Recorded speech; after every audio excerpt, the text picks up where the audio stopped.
live. All we do is win Wednesday. Live, coming to you live. Trump's All-Stars. Double tap hit the like button as you come in, everybody. Coming to you live. Perfect Timing Podcast. In and out with a dash. Perfect Timing Podcast live. We still in Turkey. Lot has so much to talk about.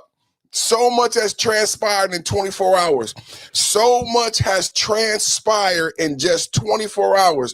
I'm so glad that you're here. You're going to be happy that you're here. You're at the #1 podcast for geopolitical and domestic debate on YouTube. Double tap hit the like button as you come in. Remember to guard your privacy and abide by community guidelines. Welcome to the live stream. You made it to the live stream. Everybody who subscribed in the last couple days, thank you to everybody who subscribed. Everybody who hit the notification bell. Thank you to the super chats, the gifts, everything that's been coming through. Exponential growth. Thank you so much to everybody. We are back. We are still back in Turkey. We are still in Turkey, Ankara. We are still, Trump rolls out Trump superstars. So much has taken place. Trump triple threat is the theme today. Wednesday is trays all day. Two trays, waiter. It's going to be triple threat Wednesday. Iran gets an ultimatum. The DOJ sends an ultimatum to the Democrat, all 50 states. NATO gets an ultimatum. We starting off in Turkey in the Ankara summit. Trump brings out his all-stars. In the background, you're watching right now. Trump, we're going to go straight to Trump in Turkey, Ankara. Trump is saying a lot. So much has transpired in the last 24 hours. Yesterday, we started the show in Ankara with the reception. Trump received on the blue carpet like a king. I compared it to Japan when Trump was received with the royal regal reception in Japan. 2 red carpet receptions in Japan. Again, the same thing when he came to Turkey. There was so much to unpack about the meeting in Turkey. Trump started off yesterday, just off the bat, throwing haymakers. First thing he said, sanctions have been lifted off of Turkey. That was the major question right there, because a lot of us understand and know the relationship between Turkey and the relationship between Israel. So a lot of people have been speculating, but I told you, I exposed it. The Israel thing was just like the Russia hoax. But a lot of people believe that Israel was behind our invasion into Iran. But so many things have transpired in the last couple of weeks to debunk that theory. Now, you can start with Lebanon. You can start with Trump and Bibi and their disagreements in Lebanon. Yesterday, I showed Bibi staunchly disagreed with Trump going to Turkey and removing the sanctions. Just enough more evidence that Israel had nothing to do with USA invading Iran. So we making a deal with Turkey, despite Turkey having Islamic views toward Israel. The people and the leader in Turkey, Bibi said, the leader said he wants to take over Jerusalem. The leader says all of this Islamic stuff when it comes to Israel, but yet and still Trump went to Turkey, to Ankara, and was received like a king. This gets even better for MAGA. This gets even better for conservative media. Not only was Trump went to Turkey, Trump said yesterday, the only reason I went to Turkey was because the only reason we went to the NATO summit. Only reason we went to the NATO summit was because it was in Turkey and he had business that he wanted to do with Turkey. So he said the Turkish leader is de facto the new power broker in the Middle East. And I said to my audience, this makes sense if you've taken a look at the Abraham Accords and the recent changes that Trump administration has made to the Abraham Accords.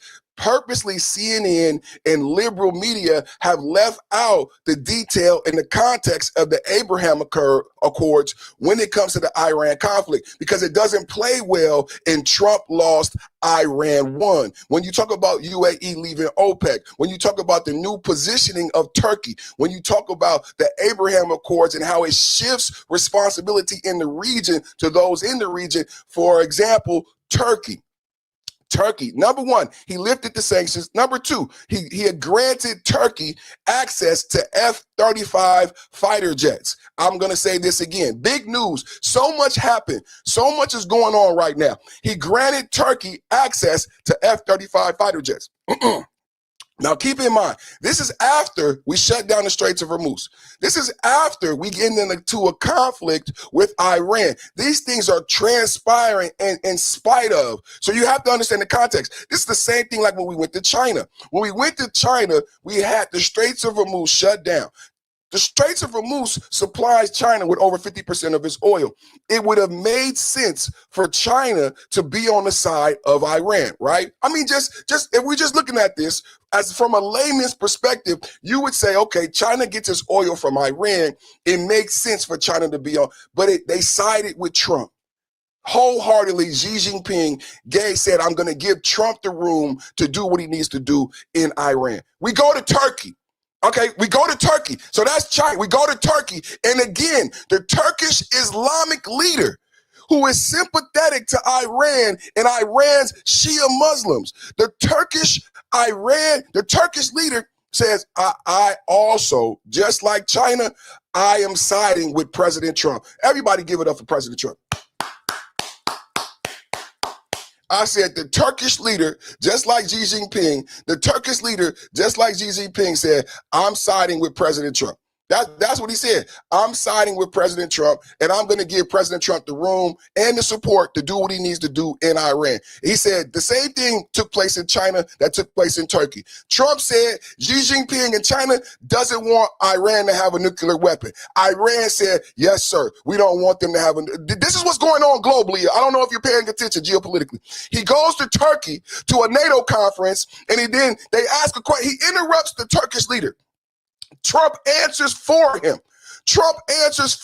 I'm lifting the sanctions. They get the F-35 jets. Turkey is our friend. We don't give sanctions to our friend. Trump is running the world. Trump is literally king of the world, King Trump. He is walking and globe-trotting like the Harlem Globetrotters. Fuck the Knicks, king of New York, Harlem Globetrotting Donald Trump. He went to China during a conflict, the Iranian conflict. He makes a deal with Xi Jinping for Boeing jets, NVIDIA chips, and Google software. I don't know if you know why we went to China. I'm going to say it again. He goes to China when we have the Straits of Hormuz shut down, despite China needing the oil. He goes to China for Boeing jets, NVIDIA chips, and Google software. We come out smelling like roses.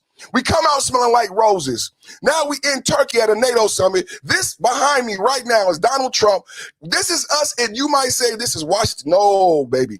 This is not Washington, D.C. This is Turkey. Behind me right now, Donald Trump is rolling out his superstars. What we gonna look at for 2028? Pete Hegseth, Mark Rubio, J.D. Vance.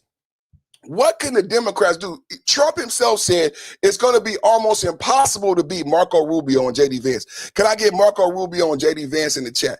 Can I get Marco Rubio? Oh, relax and talk sports.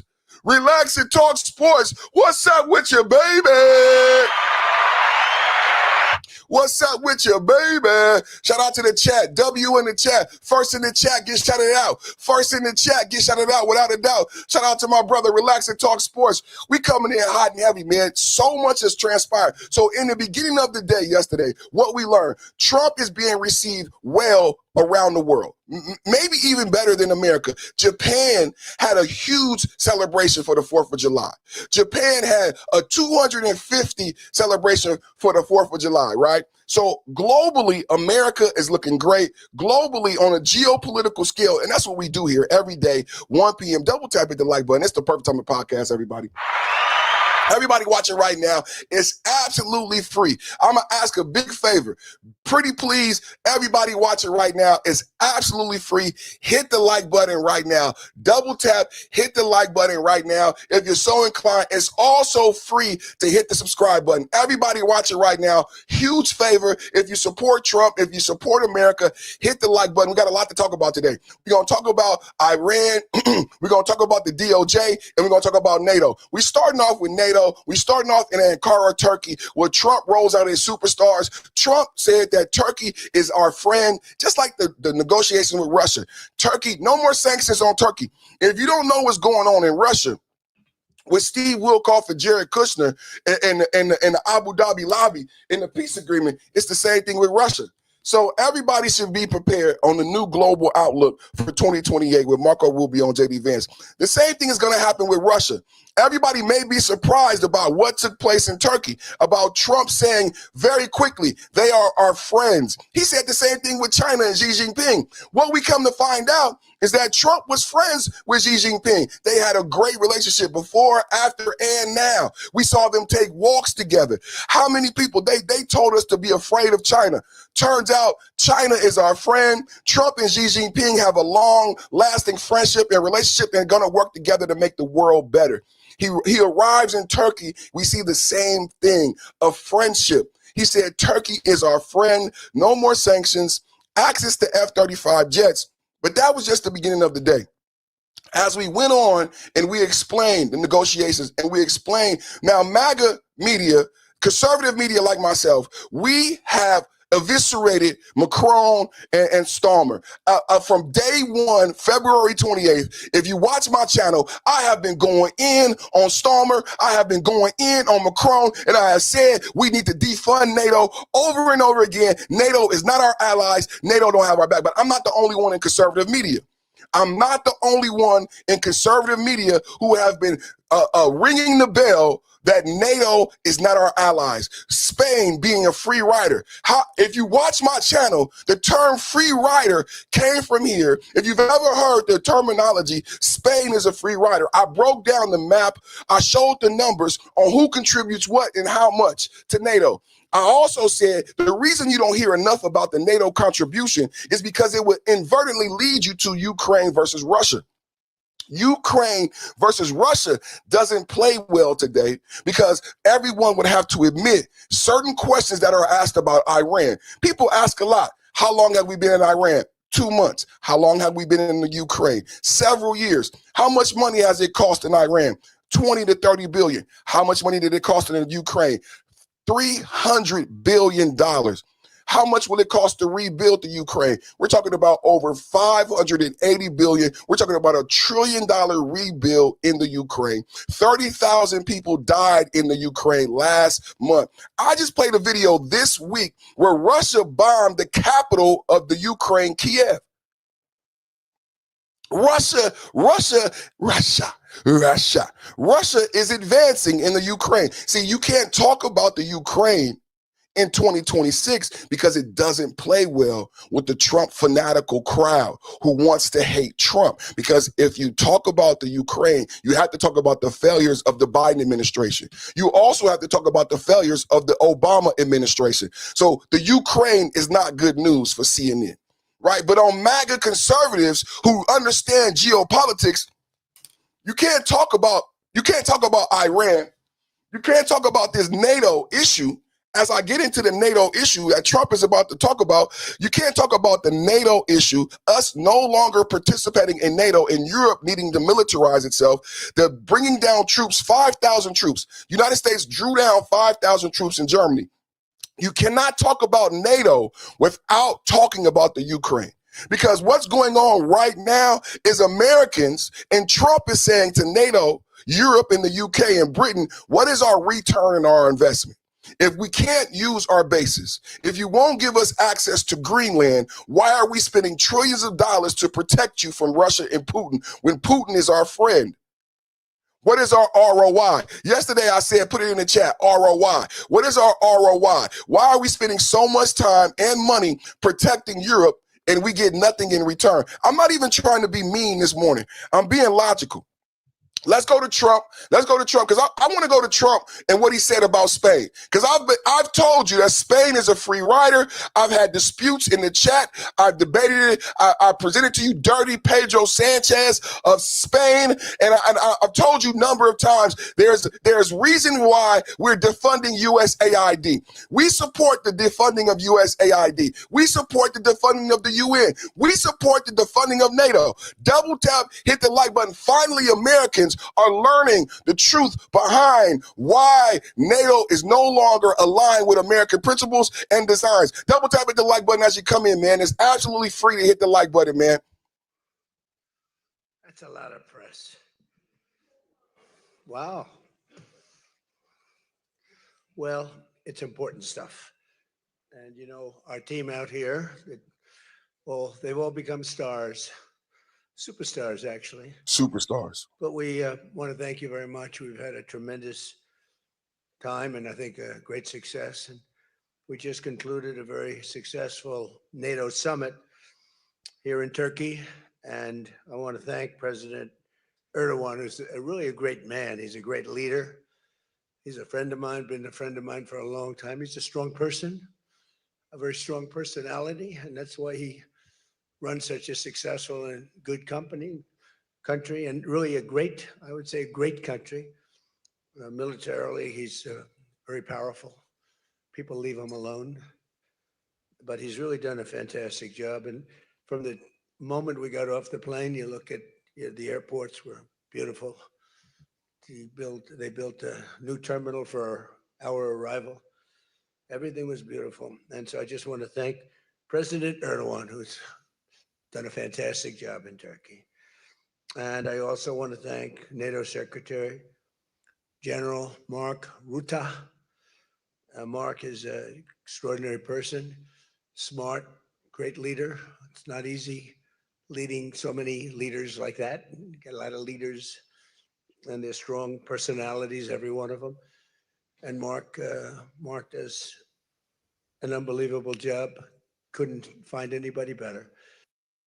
Donald Trump, Mark Rubio, Pete Hegseth, that's Scott, the Treasury Secretary, or everybody in Ankara, Turkey. Let me play what he said about Spain, because we're gonna play all the clips from Trump in his, but I want to play what he said about Spain, because I've been educating my audience about Spain being a free rider and why we should no longer.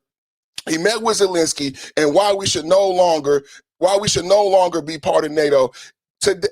During this meeting, he said, he turned to Mark Rubio. President Trump has just stunned the world at NATO by cutting off all trade with Spain and their socialist leader, ripping the traitors for abandoning America. I can't make this up. But MAGA conservatives, we've already told you that Spain was a free rider. America pays trillions to protect them. They didn't give us access to the bases on February 28th. They came out and called America criminals, siding with people like Ilhan Omar. And I'm so proud of President Trump. Listen to President Trump. We are no longer friends with Spain. We're friends with Turkey. We're friends with China, but we're no longer friends with Spain. Double tap at the like button. Breaking news.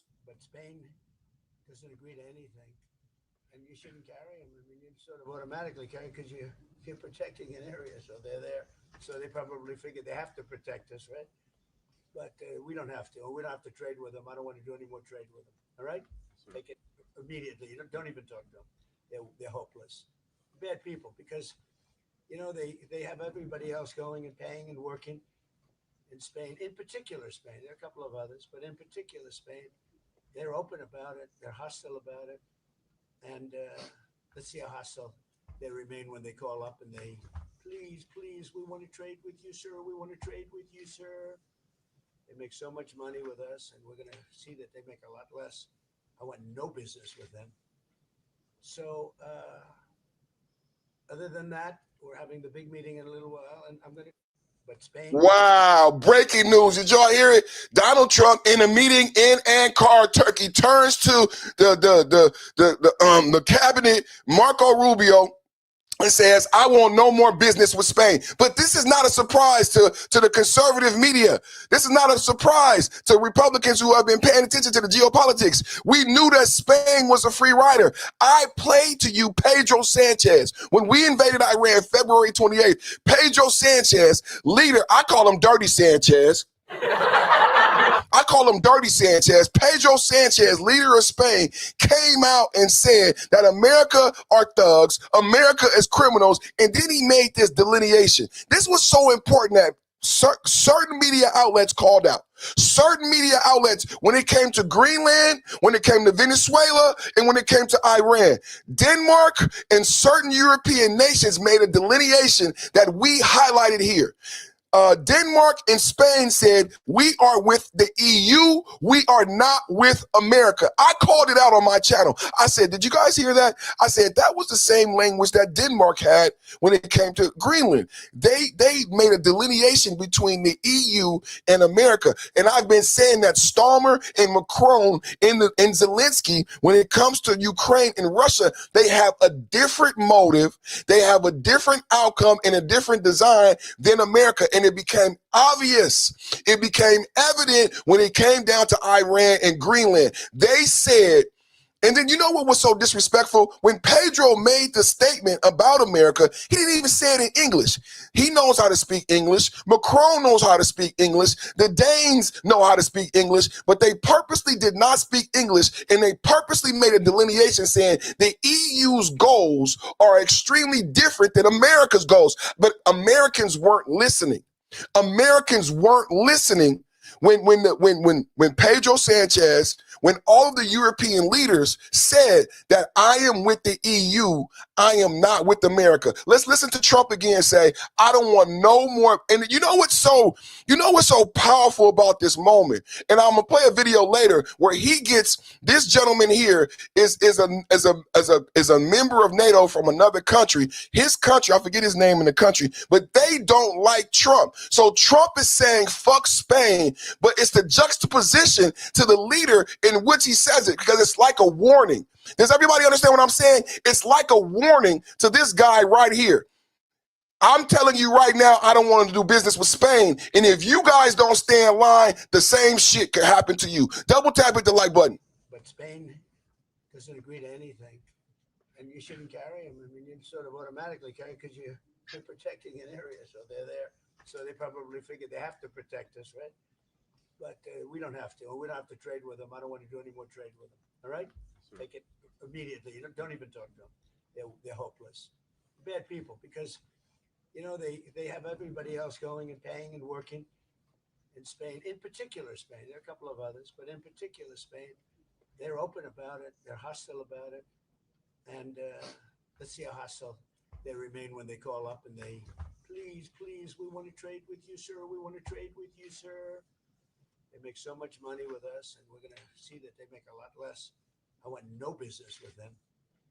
So other than that, we're having the big meeting in a little while, and I'm going to. No business with Spain. And look at the body language.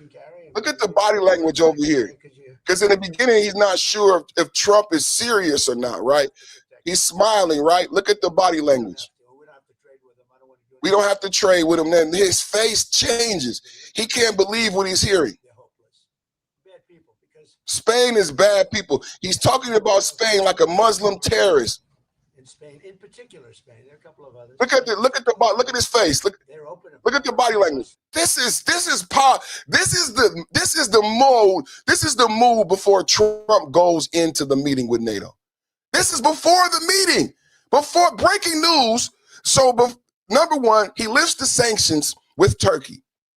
Turkey has said that they are adverse to Israel being a state and Israel being in the Middle East. Despite Turkey being adverse to Israel being a state, Turkey wanted to take over Jerusalem, Trump lifts the sanctions on Turkey. Trump gives Turkey access to F-35 fighter jets, 5 of which they've already paid for, despite Turkey being adverse to Israel's existence. This is before the meeting. Before the meeting, Trump says, no more business with Spain. No more business. I don't want to do no more trade with Spain. He says Spain is the worst. He says Spain, specifically Spain. Woo! Woo! No more trade. So since the tariffs went into effect August 2025. You don't know how many times I've debated people about tariffs. I've educated so many people on tariffs who did not know that tariffs, who did not know that tariffs were a duty, right? A duty. They didn't know what a tariff was. They didn't know that people, just like with the eggs. You know what you learned recently about the eggs? that people were raising prices on eggs even though they weren't affected by the bird flu. And you know what I told my audience? You're going to pay higher prices even though you may buy your goods from American vendors who don't incur any tariffs, but they're going to raise their prices because they believe they can, because you believe in tariffs and you don't understand that a tariff is only charged when somebody does an import or export. So if you're buying a hot dog made in America, you shouldn't have to pay more for that hot dog because that vendor doesn't pay any tariffs. But what Trump just said is he said, I'm going to stop trade. See, people didn't understand the relationship between tariff and trade. Tariff and trade go hand in hand. Countries use tariffs to control and protect and increase trade. When Trump raised tariffs on countries, the only way to get around the tariff is to increase trade by bringing companies onshoring factories back in America, i.e. Toyota, $1 million of investments. Everybody investing in factories to get around Trump tariffs. This is how tariffs and trade work in conjunction. So now Trump is saying to Spain, we ain't even gonna go to tariffs. He just said to the cabinet, we skipping over tariffs with Spain and we are eliminating all trade. He could raise tariffs to 200%. I told you about the Harley Davidson story, right? I told you about the Harley Davidson story about India. India charged Harley Davidson a 200% tariff to keep Harley Davidson out of India. So in order for Harley Davidson, an American company, to sell motorcycles in India, because people think only America uses tariffs. For some reason, people are so ignorant to global finance and economy that they think only America uses tariffs. India said Harley Davidson had a 200% tariff on motorcycles. They could not sell motorcycles in India because they could not outprice. This is what I taught people about tariffs. Why couldn't Harley Davidson just sell a motorcycle in India and do like Democrats say in America, charge an exorbitant price and tell the Indian customer, the reason why this motorcycle is so expensive is because the Indian government puts a tariff on the motorcycle. If you want it, you should complain to the Indian government, but I got to charge you because it's 200% tariff. Harley Davidson did not do that because that's not viable. That's not economically viable. But that's the way Americans understand tariffs. They're so ignorant about tariffs and trade. Harley Davidson could not sell because what I taught my audience is the market sets the price. The price of a motorcycle in India is the price of a motorcycle. Harley Davidson cannot sell their motorcycles more than the market simply because of a tariff. But that's what they taught you. So what did Harley Davidson have to do? Harley Davidson built a factory in India to get around the 200% tariff. You know what else is true? When they finally sold their motorcycles in India, they had to place them at market value. Even though they went around the tariff, even though they built the factory, they still cannot sell their motorcycles more than the market would allow. This is why you don't hear about tariffs anymore. It was just something to get you upset at Trump. But no one ever truly understood what a tariff was, what a tariff is lobby, and how countries outside of America use tariffs to protect trade, to protect their economy and wages. But I just gave you a quick lesson. Double tap hit the like button. Spain is no longer on the trade list. Not tariffs. Not Donald Trump, breaking news, Donald Trump just said America no longer wants to do any business with Spain. Not heavy tariffs, no trade at all. But Spain doesn't agree to anything, and you shouldn't carry them. I mean, you sort of automatically carry because you're protecting an area, so they're there. So they probably figure they have to protect us, right? But we don't have to. We don't have to trade with them. I don't want to do any more trade with them. No more trade. Immediately. You don't even talk to them. They're hopeless. Bad people because... No trade immediately. Don't talk to them. They're bad people. Do you love Donald Trump? Do you love Donald Trump? No, they have everybody else going and paying and working in Spain. In particular, Spain. There are a couple of others, but in particular, Spain. They're open about it. They're hostile about it. And let's see how hostile they remain when they call up and they, please, we want to trade with you, sir. We want to trade with you, sir. Please. They make so much money with us, and we're going to see that they make a lot less I want no business with them. So other than that, we're having the big meeting in a little while, and I want no business with them. Breaking news. You heard it here first. Donald Trump says no trade with Spain. Now go do your research on the difference between tariffs and trade and the relationship between tariff and trade.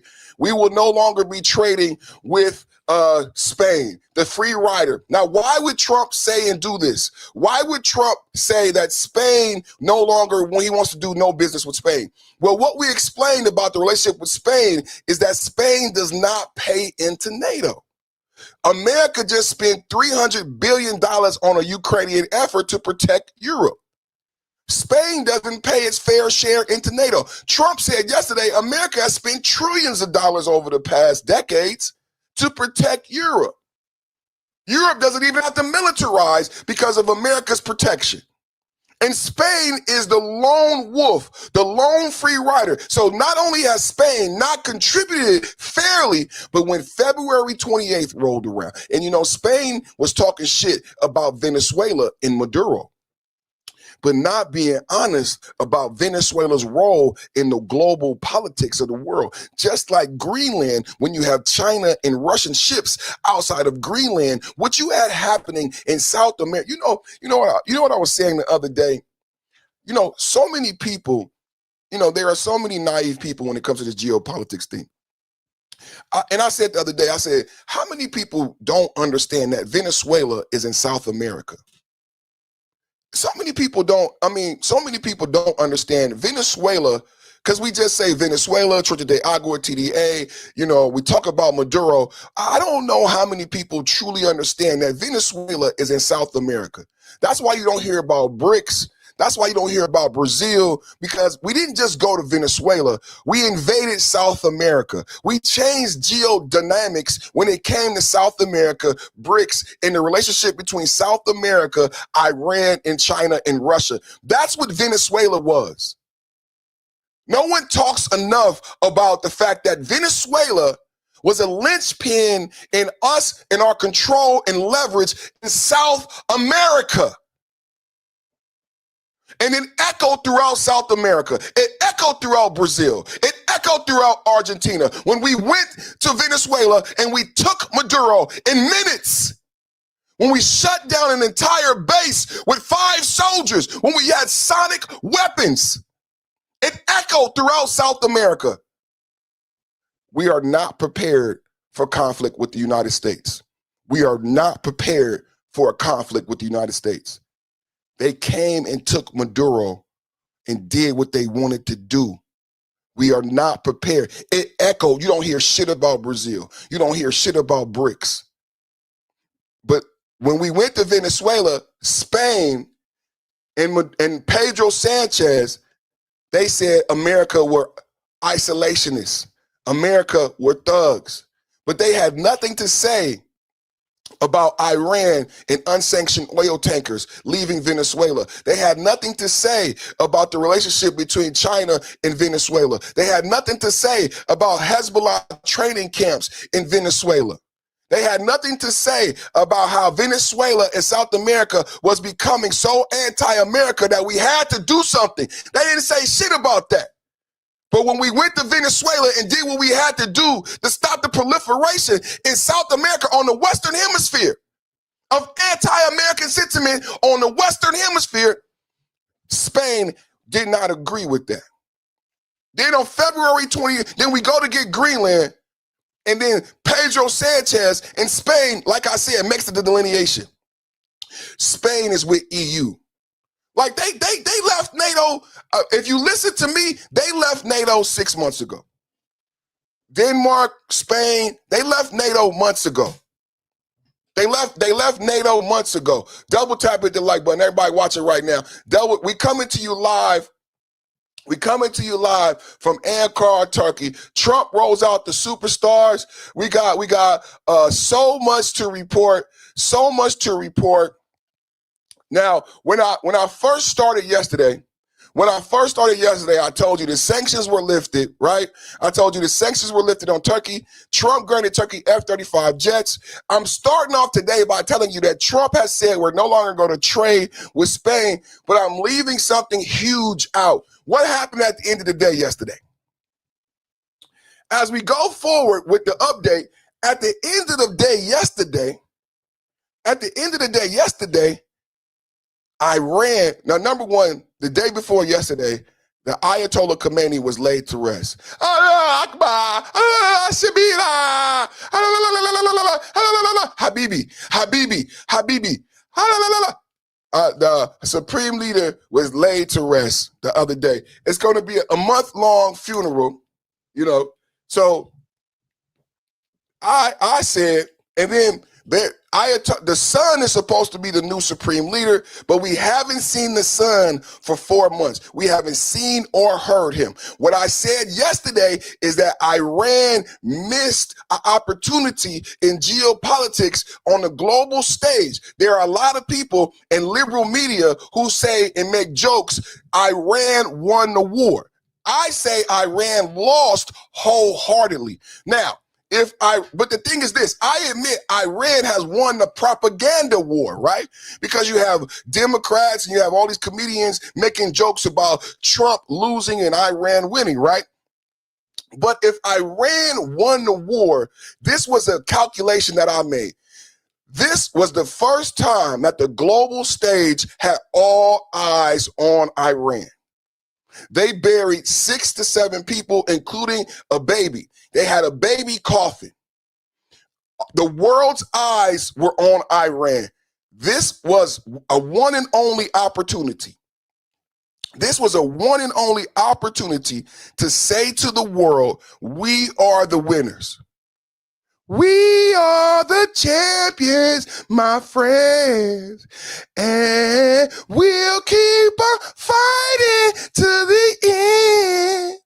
We are the champions, no time for losers, because we are the champions. But they didn't. See, this is what I'm saying to you, if you understand geopolitics. Ayatollah Khomeini was laid to rest. The whole world watched the funeral. If there was a brand new leader, this was the opportunity for Iran to present their brand new leader and say to the globe that we are strong, we won, and our future is bright. Are you guys listening? They missed the opportunity with the whole world watching Ayatollah Khomeini be buried. His son, who is supposed to be the new supreme leader, supposed to come out and speak to the world and say to the world, I'm here. Trump didn't kill me. Iran and the IRGC is strong. I'm the new leader. You can't stop us, and our future is bright. But they did not do that. Instead, you see them crying on TV, and they make excuses of why we haven't seen the new Ayatollah in 4 months, why we haven't even heard him. Okay, you're scared of America. They won't admit they're scared of America because their propaganda says they won. But when we ask them, where is the new supreme leader? The answer is, oh, we're scared of Trump. Trump is going to kill him. But I thought you won. If you won and Iran is the big dog, if you won the war and Iran is the big dog, why not show it? Show your balls, big dog. Let your balls volleyball, big dog. If you won the war, why come out and say we can't show you the Ayatollah? We can't show you the supreme leader because the Americans would kill him. That don't sound like a winner to me. That sounds like a scary little bitch. That don't sound like a winner to me. That don't sound like a winner to me. Maybe I'm wrong. Maybe there's a new winner because, you know, the Democrats give a participation trophy to everybody. Maybe I misunderstood what a winner is. I didn't think winners hide. You better come outside. They said you better come outside. In America, what the young people say? In America, what the young people say?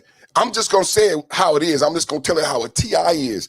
In America, what do the young people say? If you a winner, if you the victor, They're afraid to come outside.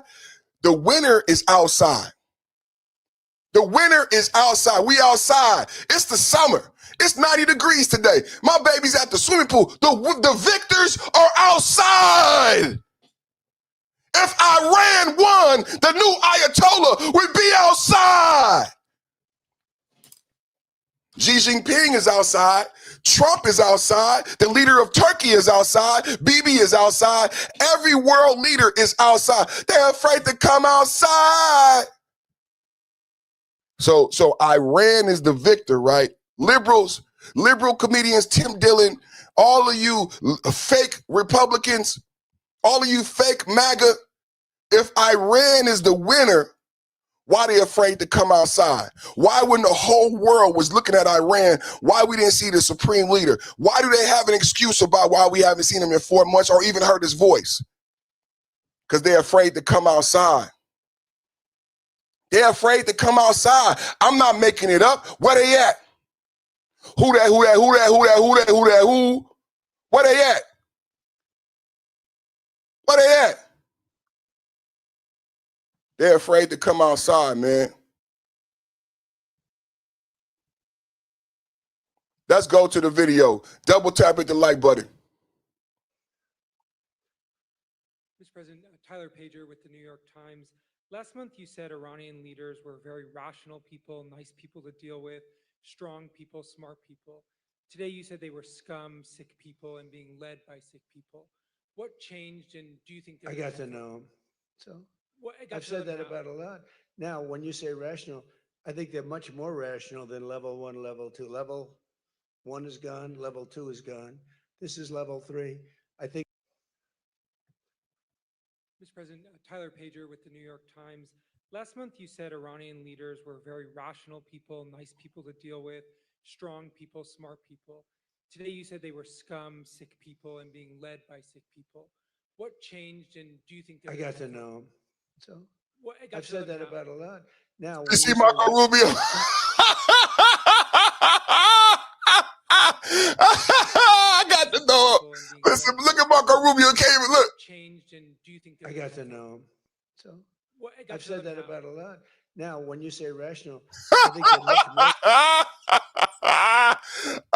So what I want to say to you that I'm leading up to, so what happened at the end of the day yesterday? So we're in Turkey, Ankara, Trump's triple threat. So what happened at the end of the day yesterday? So we start off yesterday with Trump with a regal reception in Turkey. First thing, he doesn't even let the leader speak. He says, we're lifting the sanctions. Turkey is our friend. We're giving him access to F-35 jets. Next, they say, before they go into the meeting with NATO, Trump says, cut off all trade to Spain. We're not trading $1 with Spain. Spain is going to be hurt. Now, what happens at the end of the day? This is what broke the news. This is what broke the news yesterday. There was a funeral for Ayatollah Khomeini. They said at the funeral, death to America. They're chanting death to America. Guess what happens yesterday? Iran strikes 3 ships. We have an MOU. We have a ceasefire. So they have a funeral, and they say they're putting off talks. They have a funeral to bury the Ayatollah Khomeini. Iran says they're putting off talks, and then the next day, they start bombing ships. I said, so I'm teaching you today, there are no leaders in Iran. The next day, number one, they have the funeral. It takes 4 months to have the funeral. If you watch the funeral, it is not organized. There's no leadership at the funeral. The new supreme leader is not in attendance. The next day, they break the ceasefire. They break the MOU, the memorandum of understanding, and they bomb 3 ships. I play audio. There's audio from when the Iranians bomb the ships. And I say to my audience yesterday, this is not a military action. The audio is Iranians telling the ships, a commercial ship, number one, this is Iranians on the phone with a commercial ship in the Straits of Hormuz. Turn around. You're in danger. I need you to pull over. I said, this is not a soldier. I said, the Iranian soldiers, the army has broken down and they have become pirates. I said, because if this was an Iranian soldier, what you would hear on the radio is my rank, my name and Allah, supreme leader, in the name of Allah, pull over that boat. In the name of Allah and the supreme leader of Iran, I am commandeering the, that's not what they said. What they said is pull over. I said, that's a pirate. The Iranian IRGC have become pirates because, like Scott, Treasury Secretary, said, the Iranian soldiers haven't been paid in months. Like I informed you about inflation in the state loaf, Iran is starving. So yesterday, listen to this. Yesterday, Iran bombs 3 ships in the Straits of Hormuz. Donald Trump responds from a hotel room in Turkey. This is breaking news. Donald Trump responds to Iran from a hotel room in Turkey. Why is this important? Because Turkey is an Islamic neighbor and sympathetic, some say empathetic, to Iran's principles, goals, and desires. Namely, Bibi, when it comes to Israel, I would say Turkey and Iran are lockstep, right? Turkey does not believe Israel has a right to exist. Turkey's leadership have said they want to take over Jerusalem. How many people follow geopolitics? They have said they want to take over Jerusalem, yet still Trump last night was in a Turkish hotel room, an Islamic country who used to be adverse to America. This is so important. Trump was in a Turkish hotel room, and he from a Turkish hotel room, he sent strikes. He sent strikes to Iran, a fellow Islamic country. And he announced that the ceasefire is over while in Islam. You would think Trump should be afraid. You would think Trump would be worried about striking Iran while in Turkey. Double tap hit the like button. Everybody watching right now, it's free to hit the like button. You would think Trump would be afraid to strike Iran while in Turkey. This is the facts. But that's what happened, and Trump calls off the ceasefire. Breaking news. I don't know if you knew this. Breaking news, ceasefire is done. Ceasefire, we back at war. I said we don't need to negotiate. I said keep the Straits of Hormuz closed. Double tap hit the like button. Double tap. How many people watch my show? How many people are Perfect Summer Podcast fans? How many people watch the show? I said, Trump was right. Trump was right. Ceasefire over. Ceasefire over. No more ceasefire. Let's get this shit popping. Let's get this shit popping. Iran talking all that cash shit. Let's get this shit popping, son. Let's get this shit popping, son. You talking all that cash shit, Iran. Cool. I don't get upset. I kick a hole in the speaker, pull a plug, then not jet. Back to the lab. Cool. Because I don't get upset. I kick a hole in the speaker, pull a plug, then not jet. Back to the lab without a mic to grab. And then I add all the pieces I had, one after the other one. Then I'll make another one. Man, Donald Trump is the greatest president to ever live, man. Donald Trump is the greatest president. Double tap at the like button. President Trump declares U.S.-Iran ceasefire over. U.S.-Iran ceasefire over. U.S.-Iran ceasefire over. Let's get it popping. Let's get it popping in here. Let's get it popping. Let's get it popping in here. Let's get it popping. The U.S. Donald Trump declares U.S.-Iran ceasefire over in Turkey after we gave Turkey F-35 jets over NATO summit in Ankara following mutual strikes. President Donald Trump announced at NATO summit in Ankara, Turkey, that the U.S.-Iran ceasefire and memorandum of understanding is over after exchanges of military strikes, including U.S. Retaliatory attacks against Iranian targets such as Karg Island, Bandar, Abbotsport, and sites in southern Iran in response to Iranian rocket and missile attacks on commercial ships in the Straits of Hormuz. He criticized Iranian leaders, or lack thereof, dismissed further negotiations as a waste of time. Didn't we say that? I think that people will just be disappointed when I be right. Didn't I say that? Relax and talk sport. Where my real perfect time to podcast? Where my real timers at? Didn't I say that? Didn't I say that? Didn't I do you, girl? Didn't I, baby? Didn't I do you wrong now, girl? Didn't I, baby? Didn't I do you wrong? Didn't I, baby?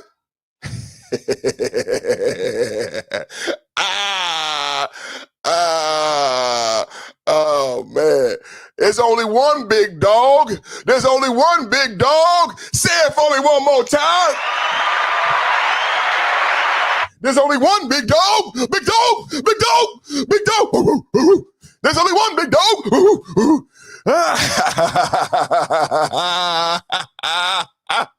There's only one big dog. Double tap, hit the like button, man. Where my super chats at? Everybody watching right now, man.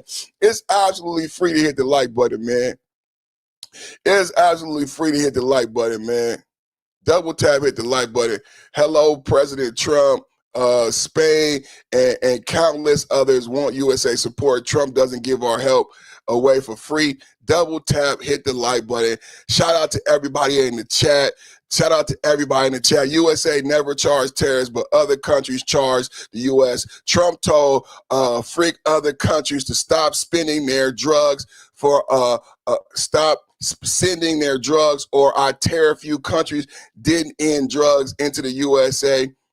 Trump is the double tap at the like button. I got the best chat. Double tap at the like button. Became Spain said no, you're not allowed to use Spain as a target for a war Trumpy started. Russia, China is laughing. Okay, Hank, please explain why Russia and China is laughing. Please explain, Hank, because you probably missed the fact that Spain is broke. Spain is a socialist country. You know what's so great about Spain is that Spain is broken. And New Yorkers should look at Spain. You know what you should do, Hank? You should get on a boat with Ilhan Omar and Robert Redford and sell your ass to Spain. That's what you should do. Remember how Spain fared during the pandemic? People were unalive because they didn't have clean water and culture, and they didn't have needles. And Spain and Italy didn't do well in the pandemic. They was dying left and right. Socialism don't really work out that well, does it, hanky baby? So you're talking about a socialist country that's not doing very well, hanky baby, huh? So please tell me, because what I've been saying, and maybe you just like to say this, because you have TDS, but the fact of the matter is we made a great deal in Turkey. We made a great deal in China. Do you know Trump went to China just to respond to this Hank M3G, hanky baby, hinky, like a paper towel. We went to China when we had the Straits of Hormuz closed. China gets over 50% of its oil from Iran, but yet and still Trump went to China, and what we found out, just like we just learned in what I just played, that Turkey leader was been friends with Trump for a long time. We learned Xi Jinping had been friends with Trump for a long time. We made a great progress in China. China is now our friends. First thing we do when we get to Turkey, Trump says, they're our friends. Trump is making friends around the world. Trump is making business deals, billion-dollar investments. Trump is passing policy. Like, we're not burning up Teslas. We're not whining and crying in a YouTube chat room. We're actually winning Supreme Court legislation. We're back in the Supreme Court. We're fighting the fight. J.D. Vance just wrote a book. See, J.D. Vance, unlike Kamala Harris, is actually going to every podcast, going to The View. Kamala Harris wouldn't go to conservative media outlets. That's why you guys lost. So you're saying a comment that you have no knowledge of and you have no way to support it. It's very sad, Hank. It's very sad, Hank, that you hate the country and you hate yourself that much. At least, Hank, hit the like button. Let's keep going, man. The MOU of understanding is done. Ceasefire over. Breaking news. Ceasefire over. Donald Trump ends the ceasefire. We are coming to you live from Turkey. So much has transpired, bro. So much has transpired. Donald Trump has lifted sanctions on Turkey, gave them F-35 jets, canceled trade with Spain. Iran attacks ships yesterday. Trump last night from a Turkish hotel room responds, bombs Karg Island, and then says the ceasefire is over. We back to business. about 60% built. Now they have to start all over again. Look, we're not attacking at the highest level. The highest level of the bridges, they're which we can knock down. I would say in one day we knock down every single bridge in Iran. There's not a thing they can do about it. Their electric manufacturing facilities, right? Their electric plants where they make their electricity there. We will, if we have to, we'll take them out. I don't want to do that, but if we have to, we'll take them out. They have desalinization plants. We'll take them out if we have to. I hate to do that. That's probably the one I would like not to do least. We attacked Carg Island last night. We knocked out a piece. I said, don't touch the oil. We'll take over Carg Island. Don't touch the oil. There's not a thing they can do about it.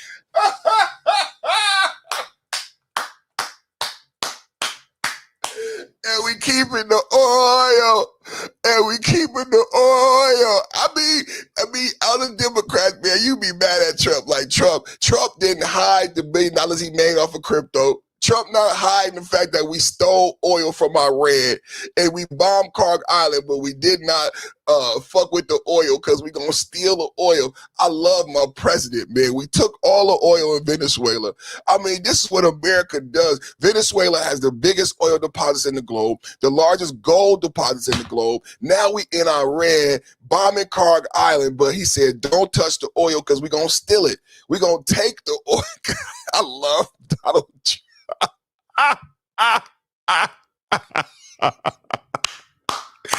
Oh, don't touch the oil. It's the King of New York, man. Donald Trump, put King of New York in the chat. Hashtag King of New York. Hold on, I'll do it. King of New York. King of New York. King of New York. King of the garden. Oh, y'all got fat. You got to buy dope from us. If you want to ball keys, if you want to stack G's, you got to buy dope from us. You got to buy dope from us. Donald Trump says, I'm bombing Carg Island, but I told them don't touch the oil. King of New York. I don't want to do that, but if we have to, we'll take them out. They have desalinization plants. We'll take them out if we have to. I hate to do that. I hate probably to do the it. one I would like not to do least. We attacked Carg Island last night. We knocked out a piece. I said, don't touch the oil. Don't touch the oil. I said, we attacked Carg Island last night. I didn't want to do it. I don't want to do it. I don't want to do it. We attacked Carg Island last night. I told them I didn't want to do it. I said, don't touch the oil. We attacked Carg Island, but I told them, don't touch the oil. I didn't want to do it. Because maybe we'll take over Carg Island. We may take over Carg Island. Because I just said we're going to take Carg Island. Didn't I say we're going to take the oil? King of New York, that's what we do. That's what Trump do. He takes shit. We be housing. That's what Trump do. We be housing shit, man. We be taking shit, man. Trump, did you remember? I told my wife, you know, I be telling her about my podcast. So I told Mrs. Perfect Timing, I was we have great sex, right? So one night we've had great sex, you know, a round rumpus, you know, big horse cock slapping against that white coochie type sex. You know what I'm saying? After the sex, I start telling her about the podcast. I say, Donald Trump did an interview today, and he said to the people, I have a secret. I said, Donald Trump, don't tell us, keep it a secret. My wife started laughing. Donald Trump says to them, I have a secret. I shouldn't probably tell. I don't want to do it. I don't want to tell you about it, but I have a secret. I tell her, this is what I'm telling my wife, right? And Donald Trump says to the audience, we've been stealing the oil. I said, Trump, be quiet. I said, Trump, keep the secret. Donald Trump is a motherfucking fool. Donald Trump, I have a secret. I probably shouldn't tell. I don't want to tell it. I don't want to tell anyone. I have a secret. There's a secret. We've been stealing the oil every night since we've invaded Iran, I've been stealing millions of barrels of oil. I have. Every night. It's a secret. And you guess what else is a secret? Iran didn't know. Iran did. They know now. I said, Trump, don't. Trump, what are you doing to me? What are you doing to me? You're killing me, Smalls. Trump is on an interview telling the whole world, I have a secret. It's not a secret if you tell everybody, Trump. And then he tells the whole world, we have been stealing oil out of Iran every night since we invaded February 28th. He said we've stolen millions of barrels.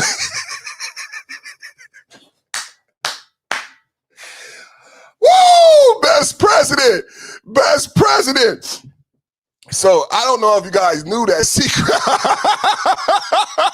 I don't know if you knew that secret, that Donald Trump has been stealing oil from Iran every night since February 28th. Maybe you didn't hear him tell the secret I just told you. Donald Trump, King of New York, has been stealing oil from Iran every night for America. He's stolen millions of barrels, and he's continuing to do it. Every night that we're there, we are stealing oil from Iran. The reason I tell you this and I give you the context is because last night we bombed Karg Island. I didn't want to do it. I didn't want to do it. I said, you didn't want me to do it.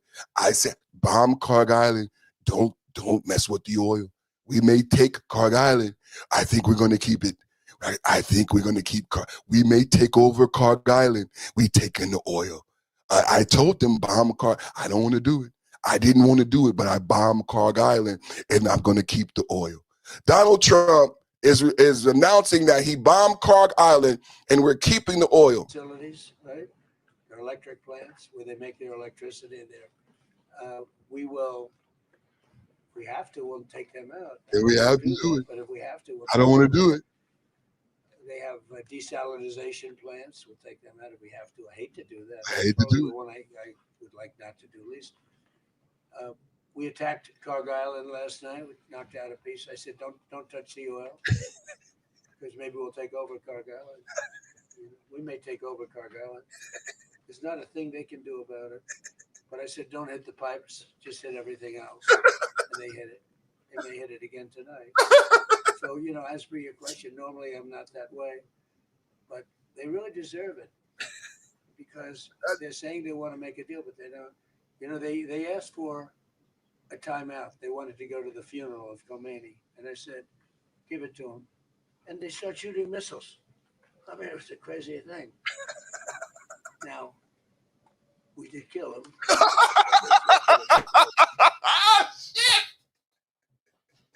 This is the best. It's the best news. It's the best podcast. Have you ever seen better television? Have you ever seen better television than Donald Trump, King of New York, discussing the ceasefire? If you didn't know what we're watching is Donald Trump. He's in Turkey. Turkey is an Islamic country. Turkey used to be a front to America, did not like America. To this day, Turkey does not believe in the state of Israel. That's right now. Turkey doesn't like Jerusalem right now. Donald Trump is not at the White House. Donald Trump is in an Islamic country who believes Israel does not deserve to be a state. And he is saying that I am bombing Karg Island and I'm going to take Karg Island. That we're laughing, I'm making a joke, but you got to understand the context that he is saying this while seated at NATO in Ankara, Turkey, an Islamic country that previously would not be safe for an American president to visit, let alone an American president to be bold and brave enough to sit inside of this Islamic country who does not believe Israel is a state and say, I'm bombing Iran and I'm taking Karg Island. It's one thing to say that while you're in DC. It's another thing to say that in Turkey. Does everybody understand the context? It's another thing to say this in Turkey. We're trying to rebuild their ceasefire is over. Ceasefire is over. MOU, the memorandum of understanding is no more. The negotiations are done. There was a funeral for the Ayatollah Khomeini. The Iranians got sensitive and emotional. After the funeral, they start shooting shit up. Ain't that just like some sensitive thugs? Sure. And they had about 60% built. Now they have to start all over again. Look, we're not attacking at the highest level. The highest level of the bridges, they're, which we can knock down. I would say in one day, we knocked down every single bridge in Iran. There's not a thing they can do about it. We've been nice. We've been nice. Talk to me nice, Iran. Talk to me nice. One day we can knock out all your bridges. Pay attention, everybody. He gonna talk about keeping the oil. They're electric manufacturing facilities, right? They're electric plants where they make their electricity there. We will, if we have to, we'll take them out. I don't want to do that, but if we have to, we'll take them out. I don't want to do it. They have desalinization plants. We'll take them out if we have to. I hate to do that. I hate to do it. I don't want to do it. I hate to do it. I don't want to do it. I can take them out in one. I don't want to do it. I hate to do it. I can do it. Donald Trump, King of New York. I will kick your ass. I don't want to do it. I hate to do it. Would like not to do least. We attacked Cargill Island last night. We knocked out a piece. I said, don't touch the oil, because maybe we'll take over Cargill Island. Don't touch the oil. Don't touch the oil. Everybody in the chat right now, don't touch the oil. I need a t-shirt. Donald Trump, red MAGA t-shirt, and I need on the front, you tell me, front or the back, don't touch the oil. That's probably the one I would like not to do least. We attacked Cargill Island last night. We knocked out a piece. I said, don't touch the oil. Don't touch the oil. Because maybe we'll take over Cargill Island. Maybe we'll take We it. may take over Cargill Island. We may take the oil. Nothing they can do about it. Nothing they can But I said, don't hit the pipes. Just hit everything else. And they hit it. Don't hit the pipes. Don't touch the oil. I pause. I said pause. Did I say pipe? I meant to say pause. I said, don't touch the oil. Don't hit my pipe. Pause. Don't touch the oil. Don't hit the pipes. Pause. They may hit it again tonight. Pause. So, as Pause. Don't touch the oil. Don't touch the pipes. And I might hit it again tonight. Pause. Pause. to your question, normally I'm not that way. But Pause. Normally I'm Pause. they really deserve it, because they're saying they want to make a deal, but they don't. You know, they asked for a timeout. They wanted to go to the funeral of Khomeini, and I said, give it to them. Give it to him. Shooting missiles. Pause. I mean, it was a crazy thing. I said, give it to him. Now, we did kill him, so I guess you have to look at it that way. But the funeral took place, and they wanted to have a period of time. And they also asked that we not kill them. And we said, we're not going to kill you. They were worried we'd kill them during the funeral. I mean, if you can believe it, what a crazy. Did you ever think I'd be doing this for a living, Marco? So remember I said in the beginning, they were afraid. Ayatollah Khomeini's son hasn't been seen in 4 months. The liberal CNN media says Iran won. I said earlier, if Iran won, why are you not outside? Why are you hiding? I said Iran's excuse for not showing us the new supreme leader is they are afraid that Trump will kill him. I said those are not the words of winners. Winners of fights and winners of wars are not afraid to show their face for fear of getting their arse kicked. Hello? How is Iran the victor if they are afraid to show us their Ayatollah? And the reason they're afraid is because Trump may kill him. That doesn't sound like a winner to me. Let's listen to that one more. Didn't I say that already? Trump is the greatest. Took place, and they wanted to have a period of time. And they also asked that we not kill them. And we said, we're not going to kill you. They were worried we'd kill them during the funeral. I mean, if you can believe it, what a crazy. did you ever think I'd be doing this for a living? Marco, did anybody ever think I'm doing, maybe Pete, but this wasn't supposed to be for me. Pete loved this stuff from day one. So are they the winners? Are they the victors? They said, people keep saying Iran won. If Iran won, why they afraid to come outside? They say they won't show us the new Ayatollah. We haven't heard or seen the new Ayatollah. I said Iran missed the opportunity on the global stage to show the entire world that they won. They have a strong leader. They have a strong government and a strong future. All the new Ayatollah, the son, he did not come to his own father's funeral. Everybody listening, the son did not attend his own father's funeral. And it was so important. It was more than a funeral. It was a geopolitical stage for you to say to the world, Iran won. I am here. I'm alive. I'm strong. And the future of Iran is strong. They did not do that. And then later that day, they started bombing commercial ships. They didn't even bomb a warship. That's why I said that was piracy. That was piracy. Later, after the funeral, they bombed 3 ships, commercial ships. They didn't bomb U.S. naval ships because the fight would have kicked off right then. If they wanted to fight, they could have bombed U.S. naval ships. They didn't do that. They bombed commercial ships, non-combatants. Donald Trump responded from a Turkish hotel room. We talking about ceasefire over. So much to unpack going on in Turkey. Trying to rebuild their radar.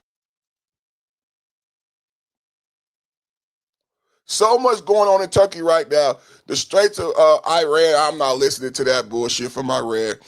Got additional, they were trying to build their radar, and they had about 60% built. Now they have to start all over again.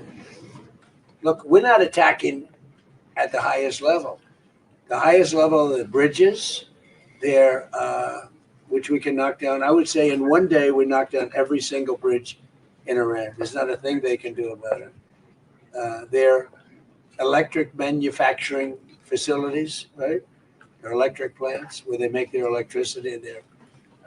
We will, if we have to, we'll take them out. I don't want to do that, but if we have to, we'll take them out. I want to do it. They have desalinization plants. We'll take them out if we have to. I hate to do that. That's probably the one I would like not to do least. We attacked Cargill Island last night. We knocked out a piece. I said, don't touch the oil. Maybe we'll take over Cargill Island. Maybe we'll take it. We may take over Cargill Island. There's not a thing they can do about it. But I said, don't hit the pipes. Just hit everything else. And they hit it. They may hit it again tonight. So, as for your question, normally I'm not that way, but they really deserve it because they're saying they want to make a deal, but they don't. They asked for a timeout. They wanted to go to the funeral of Khomeini, and I said, give it to them. And they start shooting missiles. I mean, it was the craziest thing. Now, we did kill him, so I guess you have to look at it that way, but the funeral took place. And they wanted to have a period of time. And they also asked that we not kill them. And we said, we're not going to kill you. They were worried we'd kill them during the funeral. I mean, if you can believe it, what a crazy. Did you ever think I'd be doing this for a living? Marco, did anybody ever think I'm doing, maybe Pete, but this wasn't supposed to be for me. Pete loved this stuff from day one. But they said to us, please don't kill us during the funeral. I said, I won't. And we didn't do anything. In fact, we made it safe for them, actually. And what happens? They try and knock out two ships, a Saudi and I guess Kuwait, right? Kuwaiti? Oh, no, Qatari. I did not know that he said this next to Zelensky. Donald Trump is a big dog. So when earlier we played this video, now this brings more context. He's sitting next to Zelensky. As he talks, he's in Turkey. Look at how Zelensky is so uncomfortable. Look at Zelensky, Ukrainian president. Look how uncomfortable he is as Donald Trump is in Ankara NATO summit. They shouldn't even be there because Putin said Ukraine can never be part of NATO. Ukraine is not part of NATO. Zelensky shouldn't even fucking be there. Be that as it may, look how uncomfortable Zelensky is as he is sitting next to President Trump, King of New York, leader of the free world. Explain to the audience that I just bombed Iran while I sit in a Turkish hotel room. And I'm telling you this as I sit next to Zelensky, Ukrainian president. Oh, that MAGA! Oh, that MAGA! That's a bad man. That's a bad man. It's not that he just said it. He said it while sitting next to Zelensky. Now, what you want to talk about, Zelensky? As he's in Turkey, an Islamic country who believes Israel does not deserve to be a state. Donald Trump is in Turkey, bombing Karg Island. Donald Trump is in Turkey, sitting next to Zelensky, telling the crowd how he's going to take Karg Island. Whoa, that's a bad man. That's a bad man. I don't care if you like him or you don't like him. If you understand the context of what you're watching, he's in an Islamic country. That country doesn't even like Jerusalem. He's not in Washington. He's not protected by DC or nothing. That's a bad man. He's in an Islamic country. He's so close to Iran. And he just bombed him. Oh, that's a bad man. That's a bad man. That's a bad, bad man. King of New York. King of New York, the president of the United States of America is a bad, bad man. Woo! Hit the like button. This is us. This is us right now. This is us right now. This is what it's looking like, Iran. This is what you're looking at. This is what Iran is looking at right now. Hold that MAGA, hold that MAGA, glory, glory me, glory, glory me, glory, glory me. Who would in a propaganda war now? Who would in a propaganda war? Go, go, look at how we looking out there. Look at how we looking out there. And you know what I said? You know what I said? I said, you know what the relevant question is for people? Listen to this. Today, more than 20 U.S. Navy warships are patrolling waters across the Middle East, and CENTCOM forces continue promoting regional security and stability. More than 20 U.S. naval ships are patrolling the waters in CENTCOM. Double tap at the like button. Happening. That's gaining momentum. That's part of the point I made for a shift of the Double tap, hit the like button. This is that Canadian Prime Minister Mark Carney just came out and admitted Trump won the argument on NATO after 47 told them stop freeloading. Double tap, hit the like button. It's all we do is win Wednesday. All we do is win, win, win. And if you came for MAGA, put your hands in the air, let them stay there. Trump wins again. Trump was right. For a shift of the burden within NATO, that's appropriate. That is happening. That's gaining momentum. That's part of the point I made to President Trump when we spoke a few days ago, is that it's not just he's winning the argument, he's won the argument. Countries recognize. It's not just he's winning the argument, he's won the argument. Can I get that in the chat, please? It's not just that he's winning the argument. Trump has won the argument. NATO showdown, NATO crackdown. NATO showdown, Iran crackdown. We going in today on the Wednesday. It's a NATO showdown, Iran crackdown. We going in today. All we do is win Wednesday. It's absolutely free to hit the like button. It costs you no money to hit the like button. Hit the like button and subscribe. How do you hit the like button? Boop, boop, boop, boop. Double tap the screen. Double tap the cell phone screen. At the top of the screen, you're going to see 3 dots. It's a 3-dot ellipsis. You hit that 3-dot ellipsis, it'll allow you to like or dislike the video. You can thumbs up or you can thumbs down. Like, share, subscribe. Send a super chat. Send a gift. Everybody right now, hit the like button, subscribe. It's absolutely free to subscribe. It's absolutely free to hit the like button. You know what else you can do? Once you subscribe, hit the plus sign and become a member. We're having a Somalian special. We are the world. We are the children. Somalians came here and stole 19 billion. 19 billion. They built leering centers, but the children didn't lear shit. Then Ilhan Omar stole 30 million. She married her brother too. We are the world. We are the children. Somalians came here and stole 19 billion. 19 billion. They built leering centers. Learing. They built leering centers, but the children didn't lear shit. Then Ilhan Omar stole 30 million. She stole 30 million and married her brother. Stole 30 million and married her brother. So you can support some starving Somalians, or you can join my channel.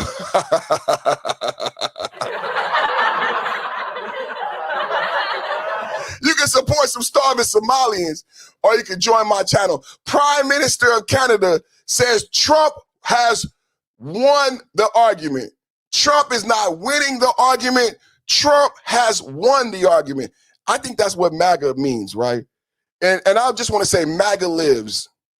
Can I get MAGA lives in the chat? I just want to say MAGA lives. Can I get MAGA lives in the chat? That's all I want. Because people been talking cash shit about MAGA. And I just want to say, whoa, that MAGA. Whoa, that MAGA. Whoa, that MAGA. Yeah, right. Yeah, right. I love it, man. Look how we globe-trotting around the world. Donald Trump, King of New York, globe-trotting around the world. It's not just he's winning the argument, he's won the argument. One more time. One more time for the people in the back. Is that it's not just he's winning the argument, he's won the argument. Say that again. They didn't hear you. They didn't hear you, Prime Minister. Prime Minister. Trump, when we spoke a few days ago, is that it's not just he's winning the argument, he's won the argument. Trump has won the argument. Aren't you happy? You should be happy he's the president. You should be happy he's the president. Trump has won the argument. He's coming from the NATO summit, putting his foot down at the NATO summit. Triple threat. It's a triple threat Wednesday. We kicking ass in Iran. We kicking ass in America. We kicking ass in Turkey and NATO. Double tap hit the like button. #1 podcast on YouTube. One more time, Prime Minister. President Trump, when we spoke a few days ago, is that it's not just he's winning the argument, he's won the argument.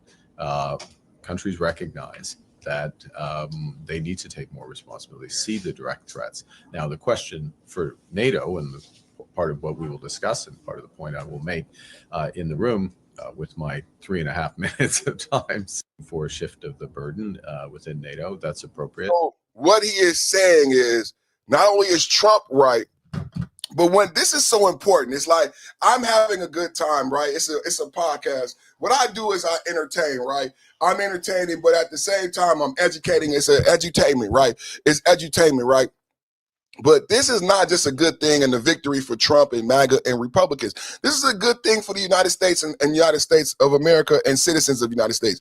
What he is saying is Trump is right in that the conservatives, MAGA, America First, the whole movement is right. Under Biden put us back in the Paris Climate Accords. Biden made us the heavy lifter in NATO. Trump, in his first term, gave NATO an ultimatum and put the world on notice that we are no longer going to do the heavy lifting in Europe. That was the first time this conversation started. It started in Trump's first term, that we are no longer going to do the heavy lifting in Europe, right? Then Biden comes along, puts us back in the Paris Climate Accord, and agrees to do all the heavy lifting to the point where he listens to Starmer and Macron and invades and gives $300 billion to the Ukraine. That's how much of a difference it means to go vote for president. It's so important that you vote for president. Under Trump, there would have been no conflict. Under Trump, we were actually dealing with this, what we're dealing with today, that we're no longer going to pay the lion's share in NATO. Biden gets elected. Biden says, yes, we'll pay the lion's share. Yes, we'll give the Ukraine $300 billion, and I don't care about my return on my investment. But we never talk about Ukraine, Russia, and how Biden just gave up all America's ass. So Trump is in Turkey right now, and this is the Canadian Prime Minister. When he says Trump won the argument and Trump in America is right, he is saying that America is right to ask the rest of the NATO countries to pay equally a fair amount. Okay, so you may not have understood the context because I'm making jokes, I'm having fun. So now listen to this again. This is the Canadian Prime Minister. And what he is saying when he says Trump is correct, he is saying with MAGA, with conservatives, with Republicans, why we voted for Trump. That we are spending too much money. This is what America First is all about. Why are American tax dollars via USAID? Because there's a trendy thing this week. Liberals are upset about USAID. We did that shit 2 years ago. That's like, y'all still on pebble grabbing? We did USAID 2 years ago with the Gulf of America when we got rid of the Department of Education. But for some reason, Elon Musk becomes a trillionaire and it's trending again to talk about USAID. And I keep reminding my audience, we was down with getting rid of USAID because USAID was, again, not America first. And when Americans found out about these NGOs abroad paying for LGBTQ transgender rights for non-citizens, Americans said, no fucking way. Give me my tax dollars back. I'm not paying for LGBTQ transgender rights for non-citizens abroad. So we shut USAID down. So this week, Elon Musk becomes a trillionaire. And liberals are saying, Elon killing you. Elon killed kids. What the fuck you think trillionaires do? How do you think trillionaires make their motherfucker? They eat babies. Probably for breakfast. Babies and baby blood. What the fuck is you talking about? He's a trillionaire. Huh? And they say Elon Musk is a bad guy.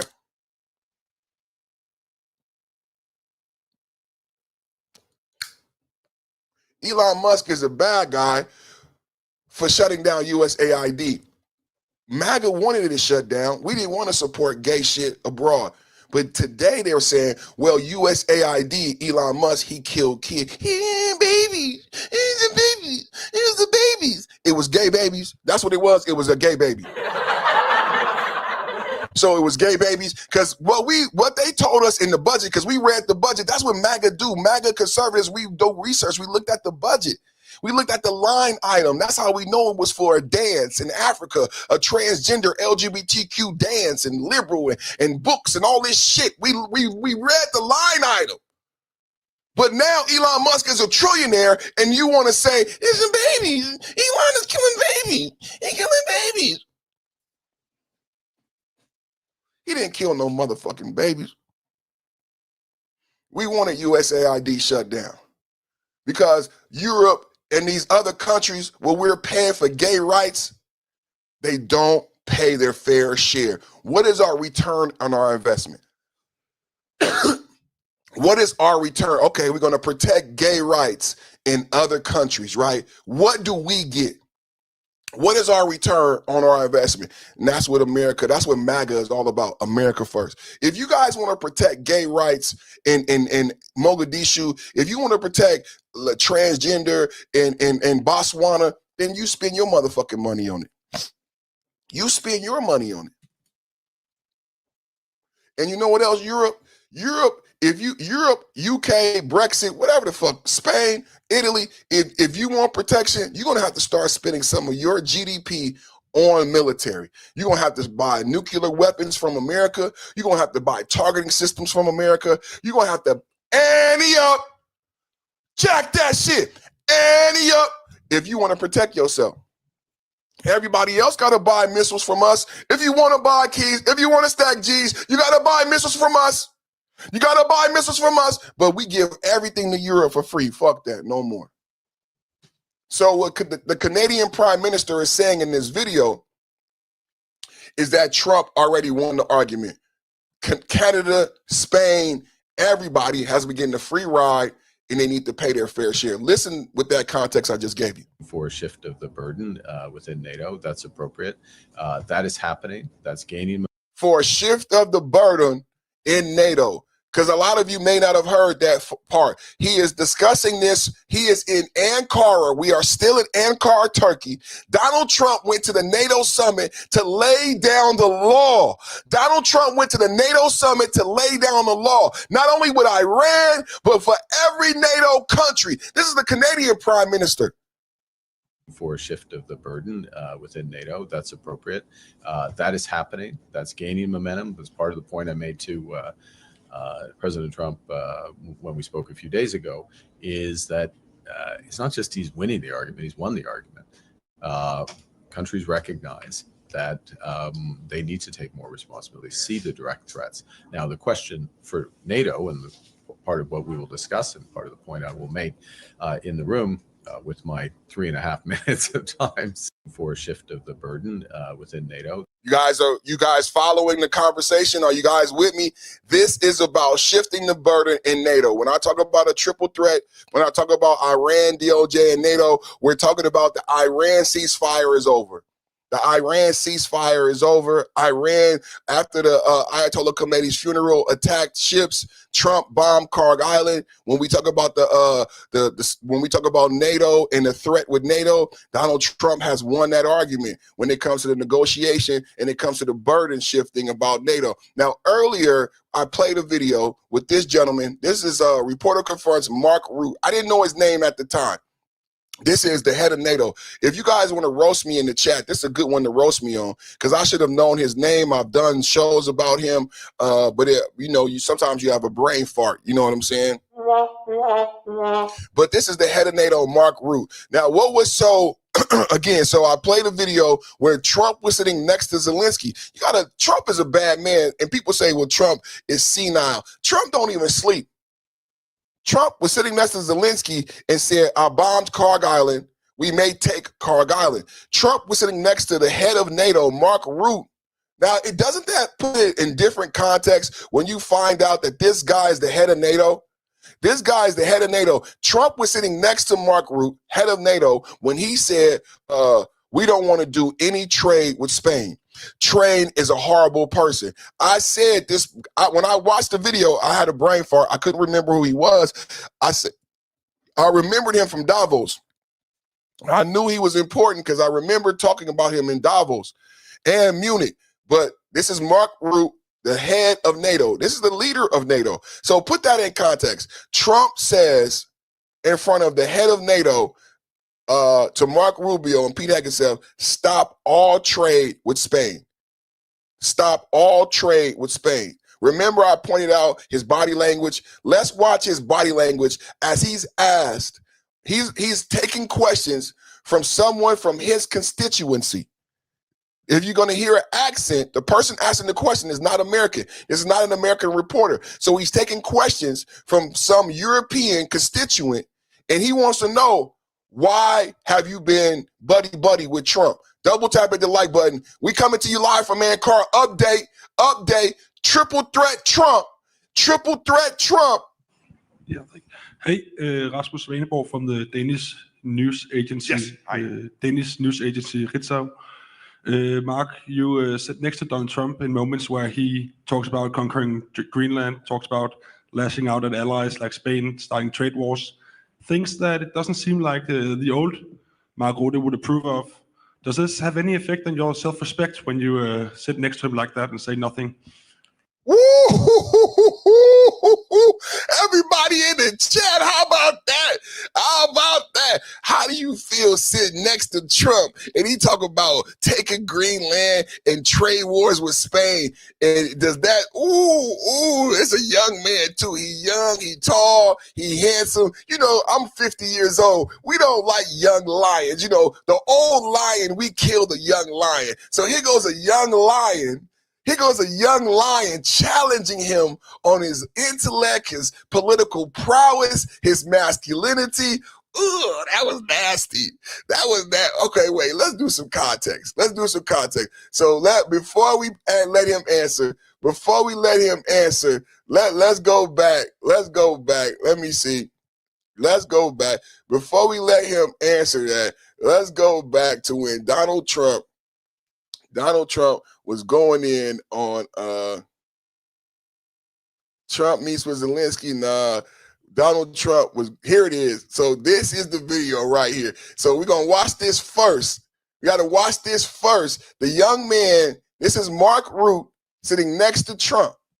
The young man asked Mark, you sat next to Trump while he said he was going to start a trade war with Spain and take over Greenland. Let's listen and let's look at the body language of Mark Root while Trump announced. This is breaking news. I don't know if you heard this. If you just got here, double tap it to like, but Trump announced we are no longer trade partners with Spain. He wants nothing to do with Spain, no business with Spain. Spain is on his shit list. Double tap it to like button. Let's listen and let's watch Mark Root as Trump says this again in Turkey, not at the White House, in Turkey at a NATO summit. But Spain doesn't agree to anything, and you shouldn't carry them. I mean, you sort of automatically carry because you're protecting an area, so they're there. So they probably figure they have to protect us, right? But we don't have to. We don't have to trade with them. I don't want to do any more trade with them. All right? Take it immediately. You don't even talk to them. They're hopeless. Bad people because, you know, they have everybody else going and paying and working in Spain, in particular Spain. There are a couple of others, but in particular Spain. They're open about it. They're hostile about it. And let's see how hostile they remain when they call up and they, please, we want to trade with you, sir. We want to trade with you, sir. They make so much money with us, and we're going to see that they make a lot less. I want no business with them. So other than that, we're having the big meeting in a little while, and I'm going to, but Spain.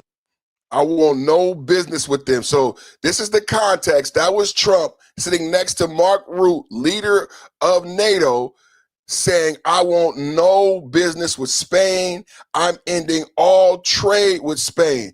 Then he was asked by a young, strapping reporter of European background how that does not reflect the old Mark Root. As an older man who's had a job for a long time, a young man challenging him that he is now weaker than he once was when he was young and strong. Oh, listen to this. This is very, very compelling. Yeah, hey, Rasmus Vaneborg from the Danish news agency. Yes, hi. Danish news agency Ritzau. Mark, you sit next to Donald Trump in moments where he talks about conquering Greenland, talks about lashing out at allies like Spain, starting trade wars, things that it doesn't seem like the old Mark Rutte would approve of. Does this have any effect on your self-respect when you sit next to him like that and say nothing? The self-respect when you sit next to him and say nothing.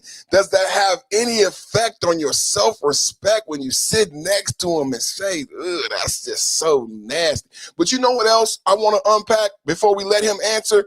Is this, it was the delineation happen again. Did you guys hear the delineation again? This is why MAGA and conservative media outlets, we've been listening and paying attention to these Europeans. These Europeans do not like us.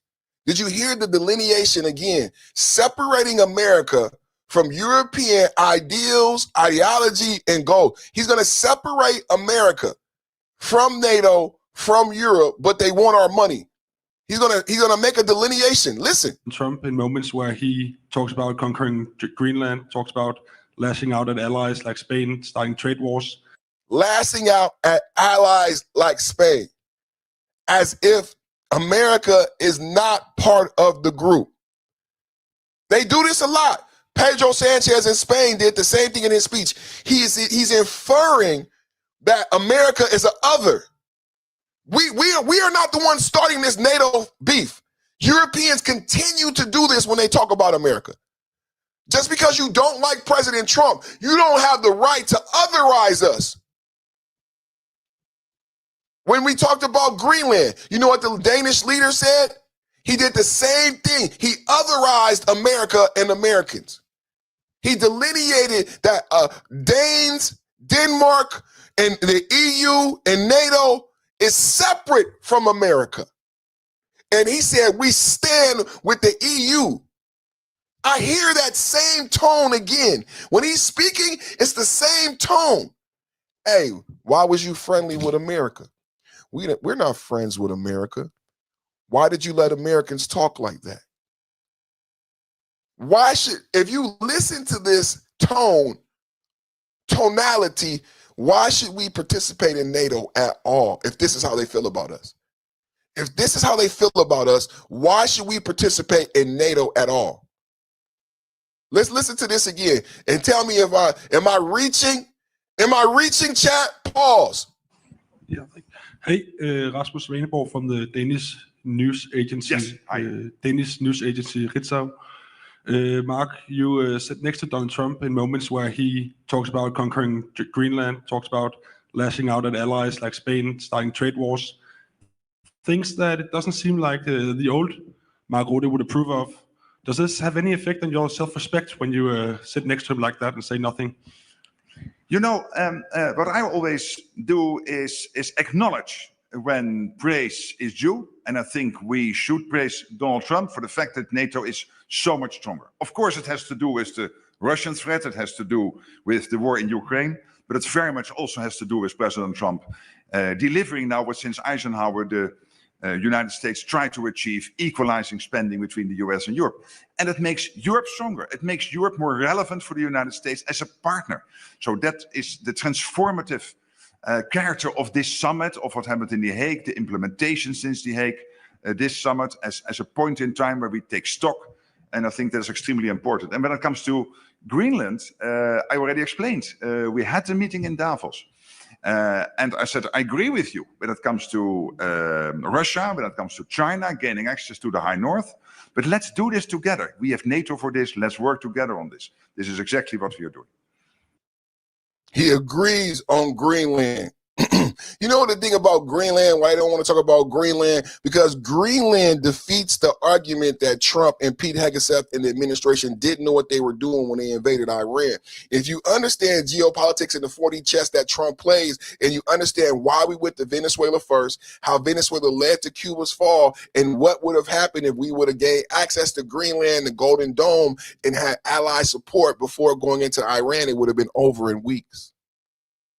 It would have been over. But it went the way it went, and this is the thing. Spoil goes to the victor. Spoils goes to the victor. So this ain't this hell of a thing that we watching right now? It's a hell of a thing that we watching right now. I seen Zelensky. Trump sat down. President Trump just announced ceasefire with Iran is over. I just told you the ceasefire with Iran is over. We talked about Spain. I don't want to deal with Spain. President Trump declares Iran ceasefire agreement effectively over. So I don't know if you guys heard this, but I'm giving you so much information. We just arrived in Turkey yesterday. Trump just said we have a brand new ally in Turkey. You guys gonna have to go back and read the Abraham Accords and the changes that Trump and the administration have made to the Abraham Accords, how that shifts liability in the region. He's basically crowning the Turkish leader as the power broker in the Middle East, in the region. That's what this means by him going to Turkey at the NATO summit. He gave them access to F-35 jets. Ayatollah Khamenei was buried this week after Ayatollah Khamenei's funeral. It was about 6 bodies at the funeral. Iran launched strikes against us. Donald Trump from Turkey. Donald Trump, while in Turkey last night, this is breaking news. I don't know if you've heard it.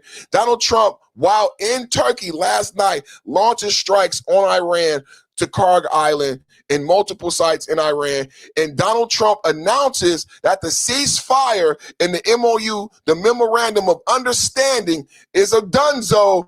It's back to business for America, baby. It's bomb our hearts away.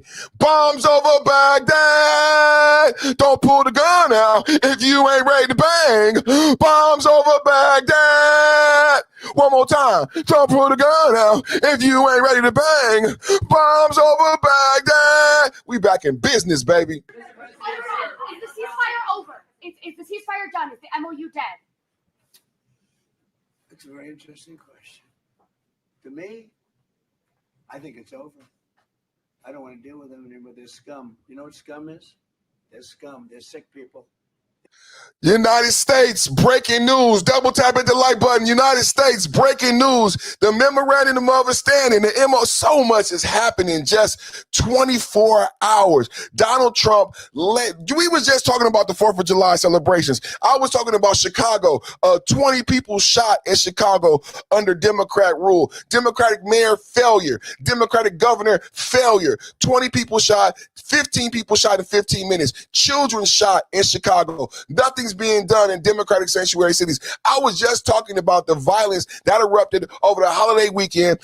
Japan celebrates the 250th American anniversary better than America. Donald Trump, the next day after celebrating America, this is just to give context, because people said Donald Trump is senile. It was just the 4th of July. Donald Trump was celebrating the 4th of July with you in America, got on a plane, went to Turkey, arrived in Turkey yesterday like a fucking king to a regal reception, gets off, as soon as the first meeting, he tells the Turkish leader in the world, we're lifting the sanctions. That's the first thing he tells the whole world. And the whole world loves it when you're in the news. Pop, pop, pop, pop. He tells the whole world, we're lifting the sanctions. They get the F-35s. He said, we don't put sanctions on our friends. He ends the day with a great meeting. But when he gets back to his hotel room, he learns that Iran has bombed 3 ships in the Straits of Hormuz. Now, what I told you is, what they leave out of these reports is there are 3 commercial ships. Iran wasn't brave enough, despite us having a heavy presence, they didn't bomb American naval ships. They bombed 3 commercial. I said it was a piracy attempt.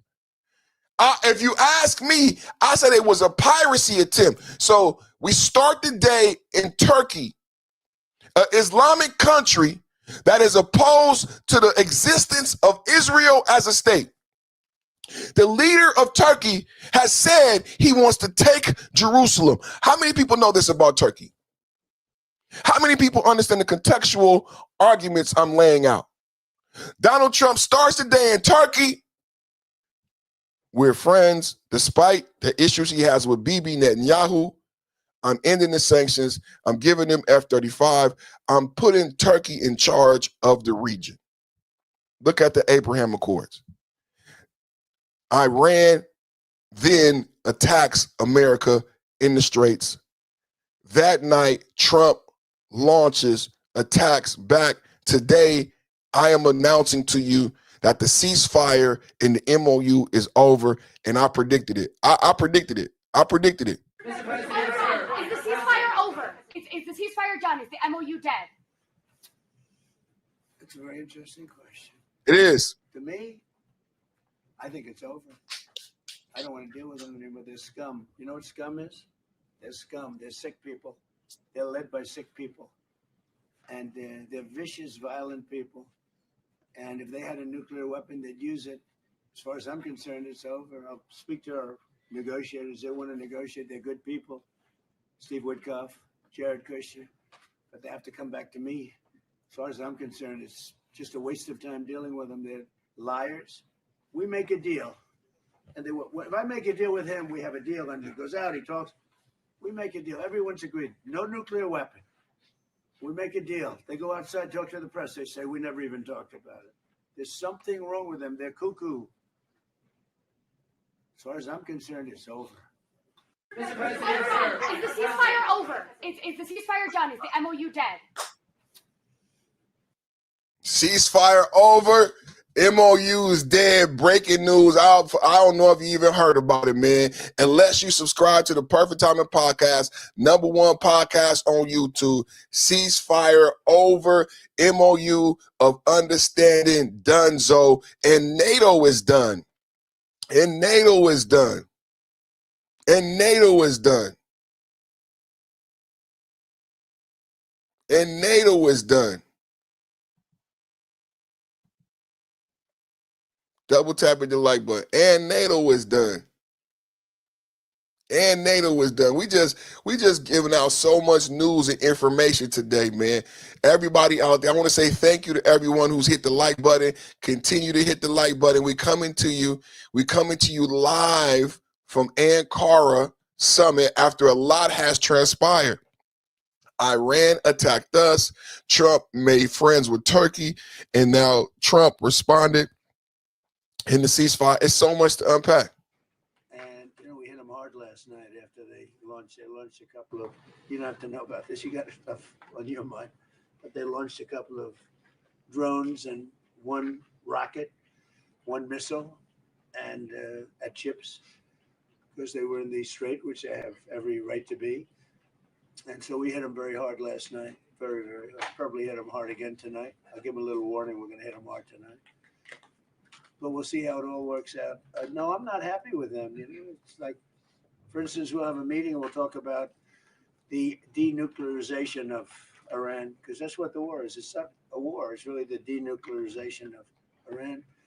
And we'll have a meeting and we'll talk about just that. That's because my whole thing is not about regime change. It's not about that, although I think it's regime change when you knock out the first group, the second group, and now you're I think that's maybe the ultimate regime change. And we hit them hard last night after they launched a couple of. You don't have to know about this. You got stuff on your mind, but they launched a couple of drones and one rocket, one missile, and at chips, because they were in the strait, which they have every right to be. And so we hit them very hard last night. Very, very hard. Probably hit them hard again tonight. I'll give them a little warning. We're going to hit them hard tonight. But we'll see how it all works out. No, I'm not happy with them. It's like, for instance, we'll have a meeting and we'll talk about the denuclearization of Iran, because that's what the war is. It's not a war. It's really the denuclearization of Iran. And we'll have a meeting and we'll talk about just that. That's because my whole thing is not about regime change. It's not about that, although I think it's regime change when you knock out the first group, the second group, and now you're I think that's maybe the ultimate regime change. And do you agree with Trump? Is that regime change? Shout out to Greg. I agree with you, Greg. Thank you for the comment. Everybody send a shout out to Greg in the chat. Double tap, hit the like button, you guys.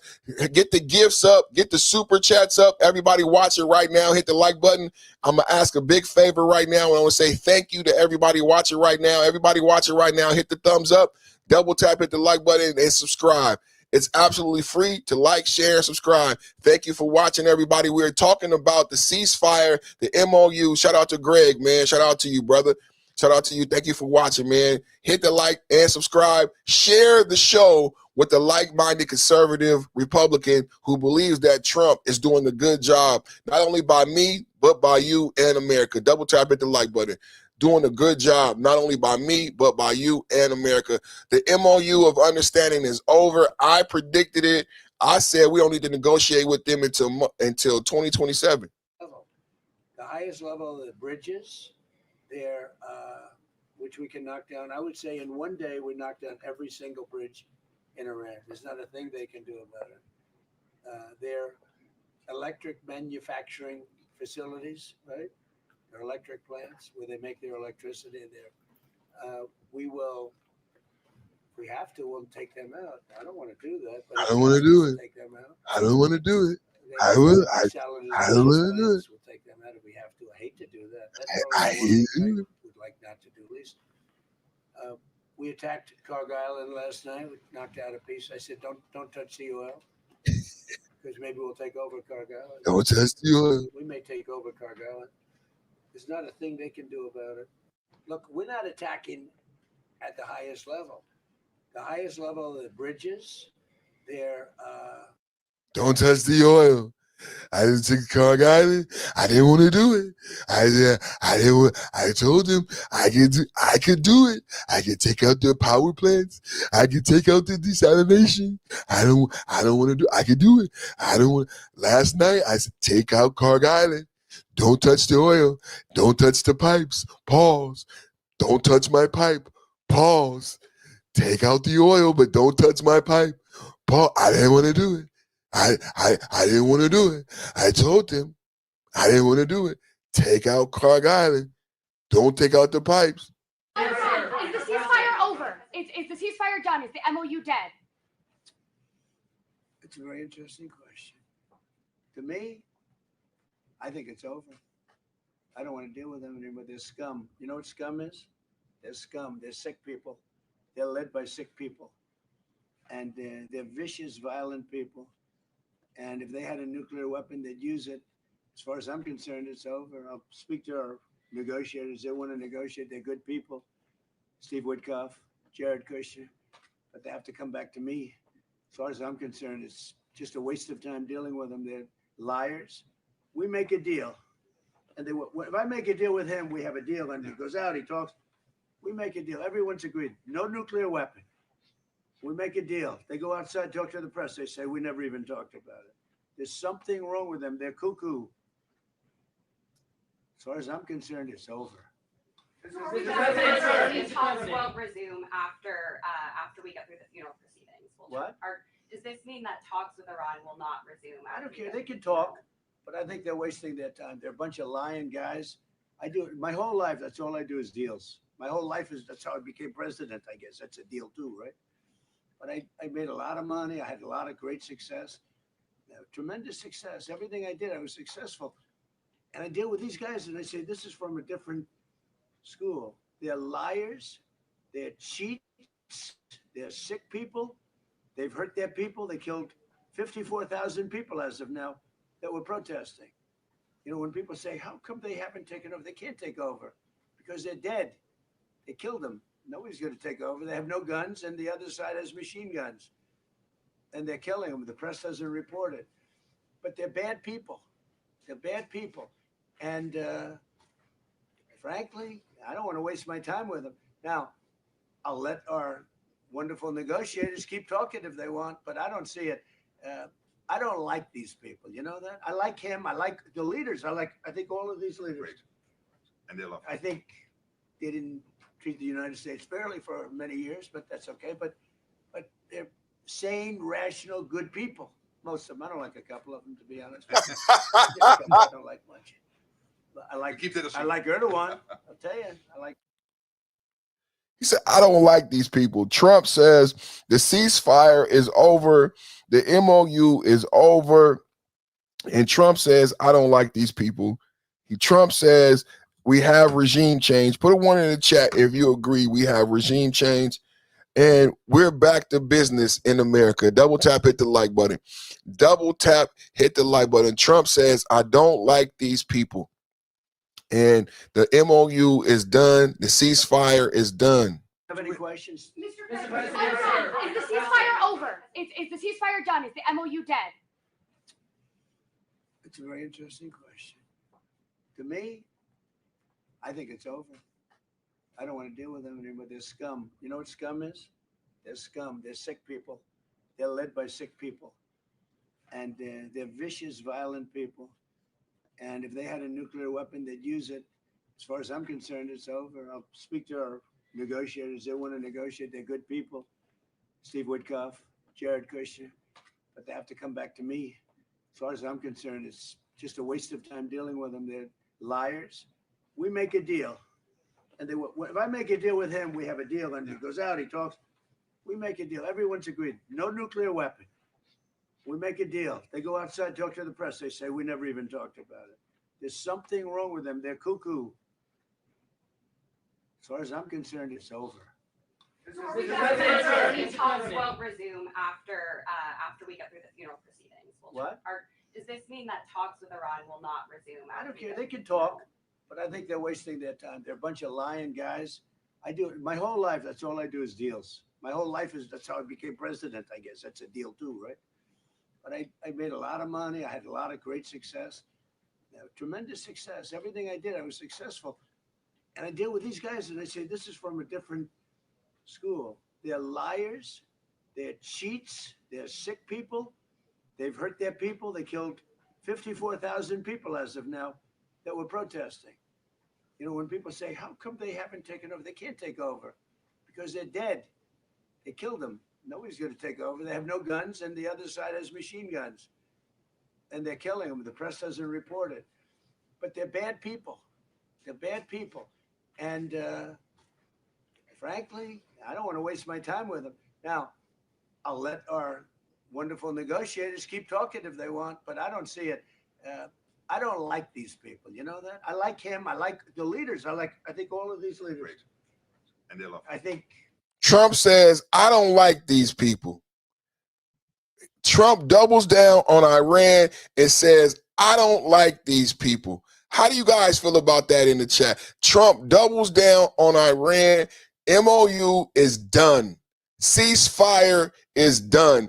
Trump sits next to Mark Rutte, leader of NATO, while in Turkey at the Ankara summit and says, Iran, I don't like these people. Let me know how you feel about that in the chat. President Trump at the Ankara summit with his all-stars. President Trump in Turkey at the Ankara summit.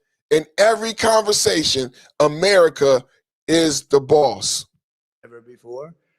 And we're respected again like maybe never before. We are so respected as a country. Over the course of the past 2 days, I had a number of excellent discussions with other leaders at the summit and held productive bilateral meetings with essentially all of them. We had dinner last night, just about all of them were there. President Erdogan of Turkey, as well as President Zelensky, and he just came in, as you probably saw, had a little press conference, and also President al-Shara of Syria, who's doing an unbelievable job in unifying Syria. What a job he's doing. Syria was a mess with what happened with the previous government, you know that? Very dangerous place, and now it's just come together. He's done a fantastic job. People are talking about it.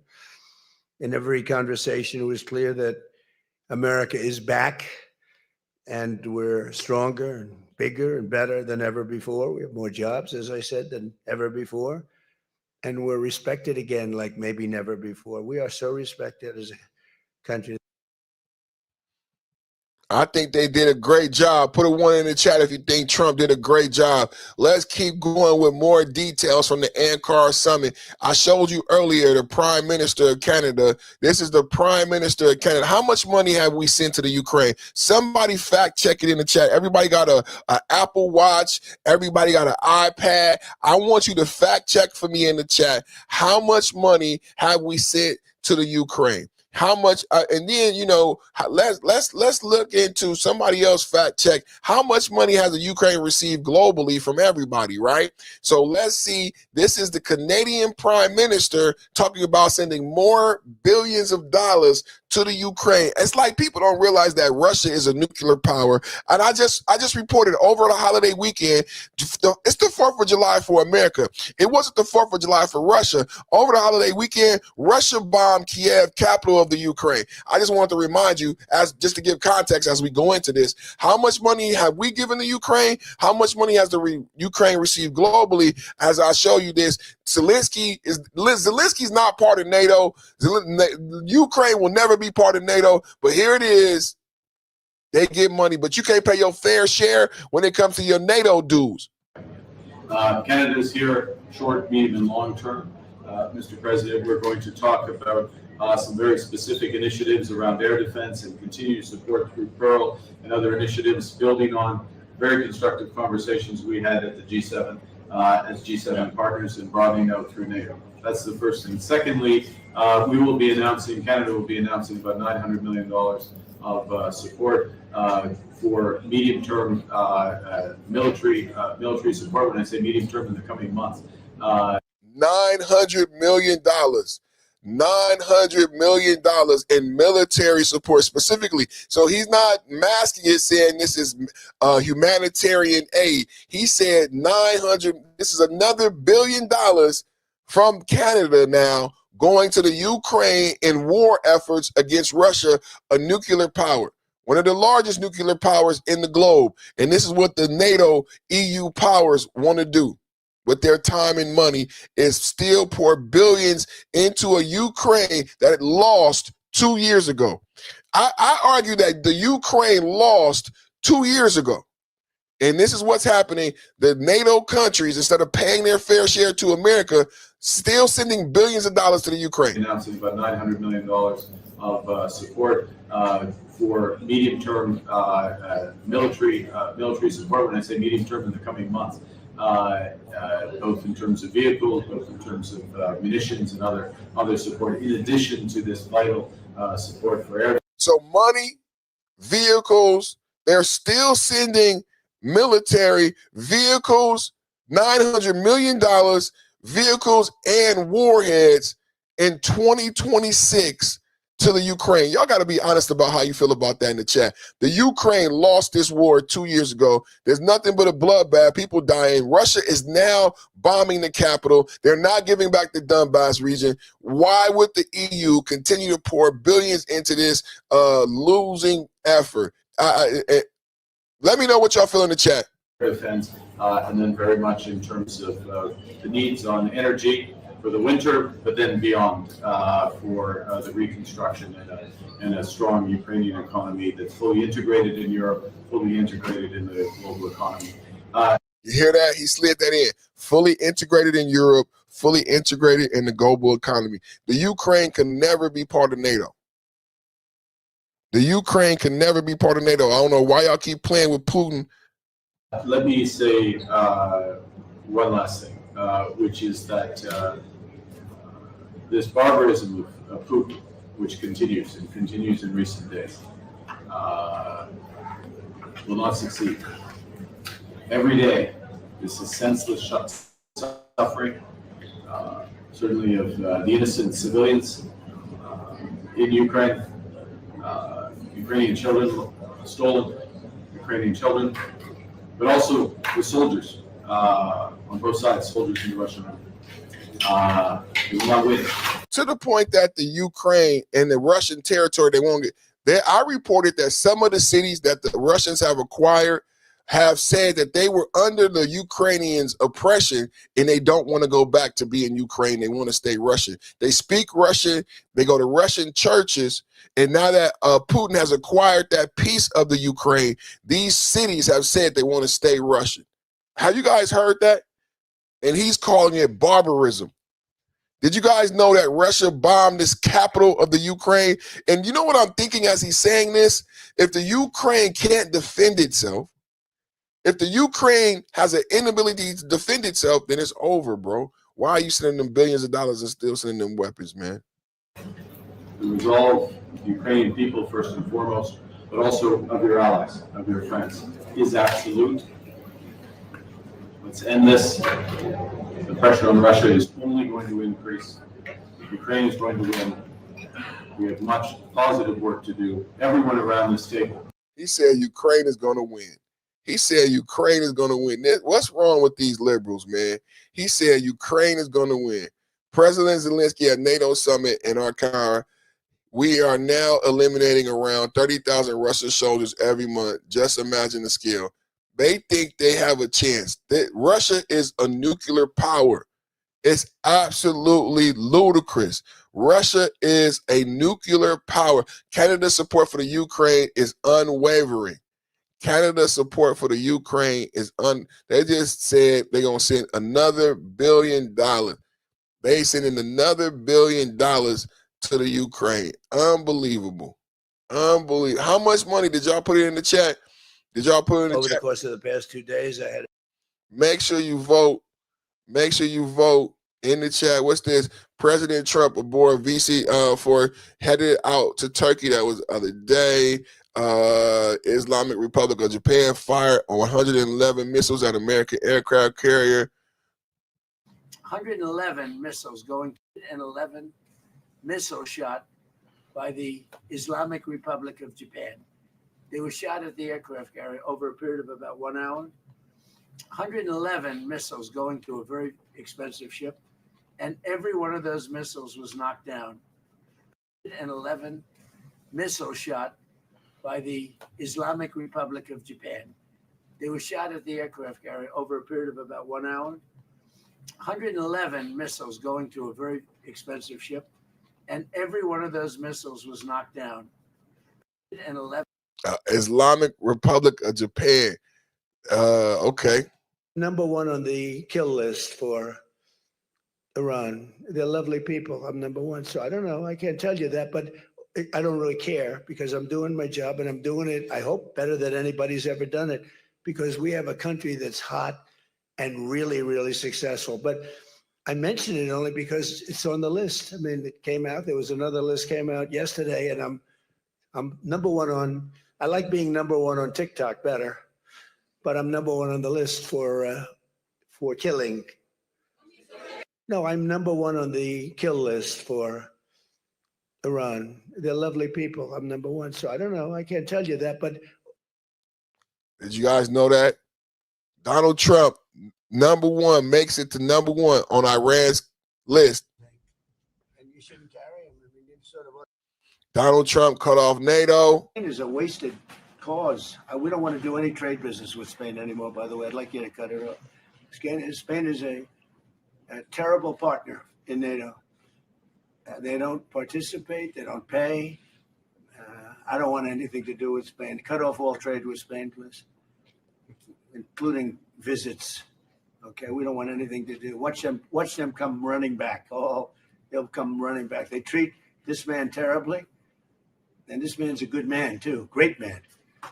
They're lucky they have him. But Spain doesn't agree to anything, and you shouldn't carry him. I mean, you sort of automatically carry because you're protecting an area, so they're there. So they probably figure they have to protect us, right? But we don't have to. We don't have to trade with them. I don't want to do any more trade with them. All right? Sure. Take it immediately. You don't even talk to them. They're hopeless. Bad people.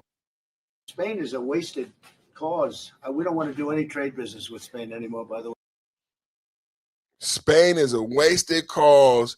We're not doing no more trade business with Spain. Man, there are 20 U.S. Navy warships patrolling the waters in the Middle East. As President Trump says, the ceasefire is over. Ceasefire is over. This is what Iran is looking at right now. This is what I predicted was going to happen.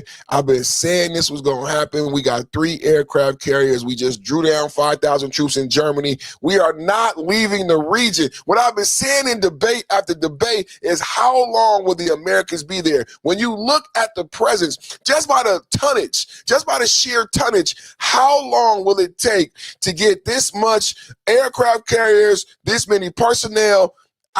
Look, and then this I'll give you context. Why did Biden lose?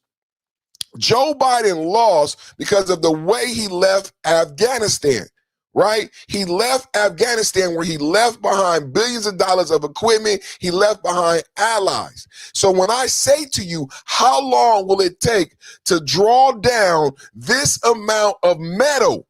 Look at all this metal. Look, do you know how long it took to get this much metal in the Middle East? It took time.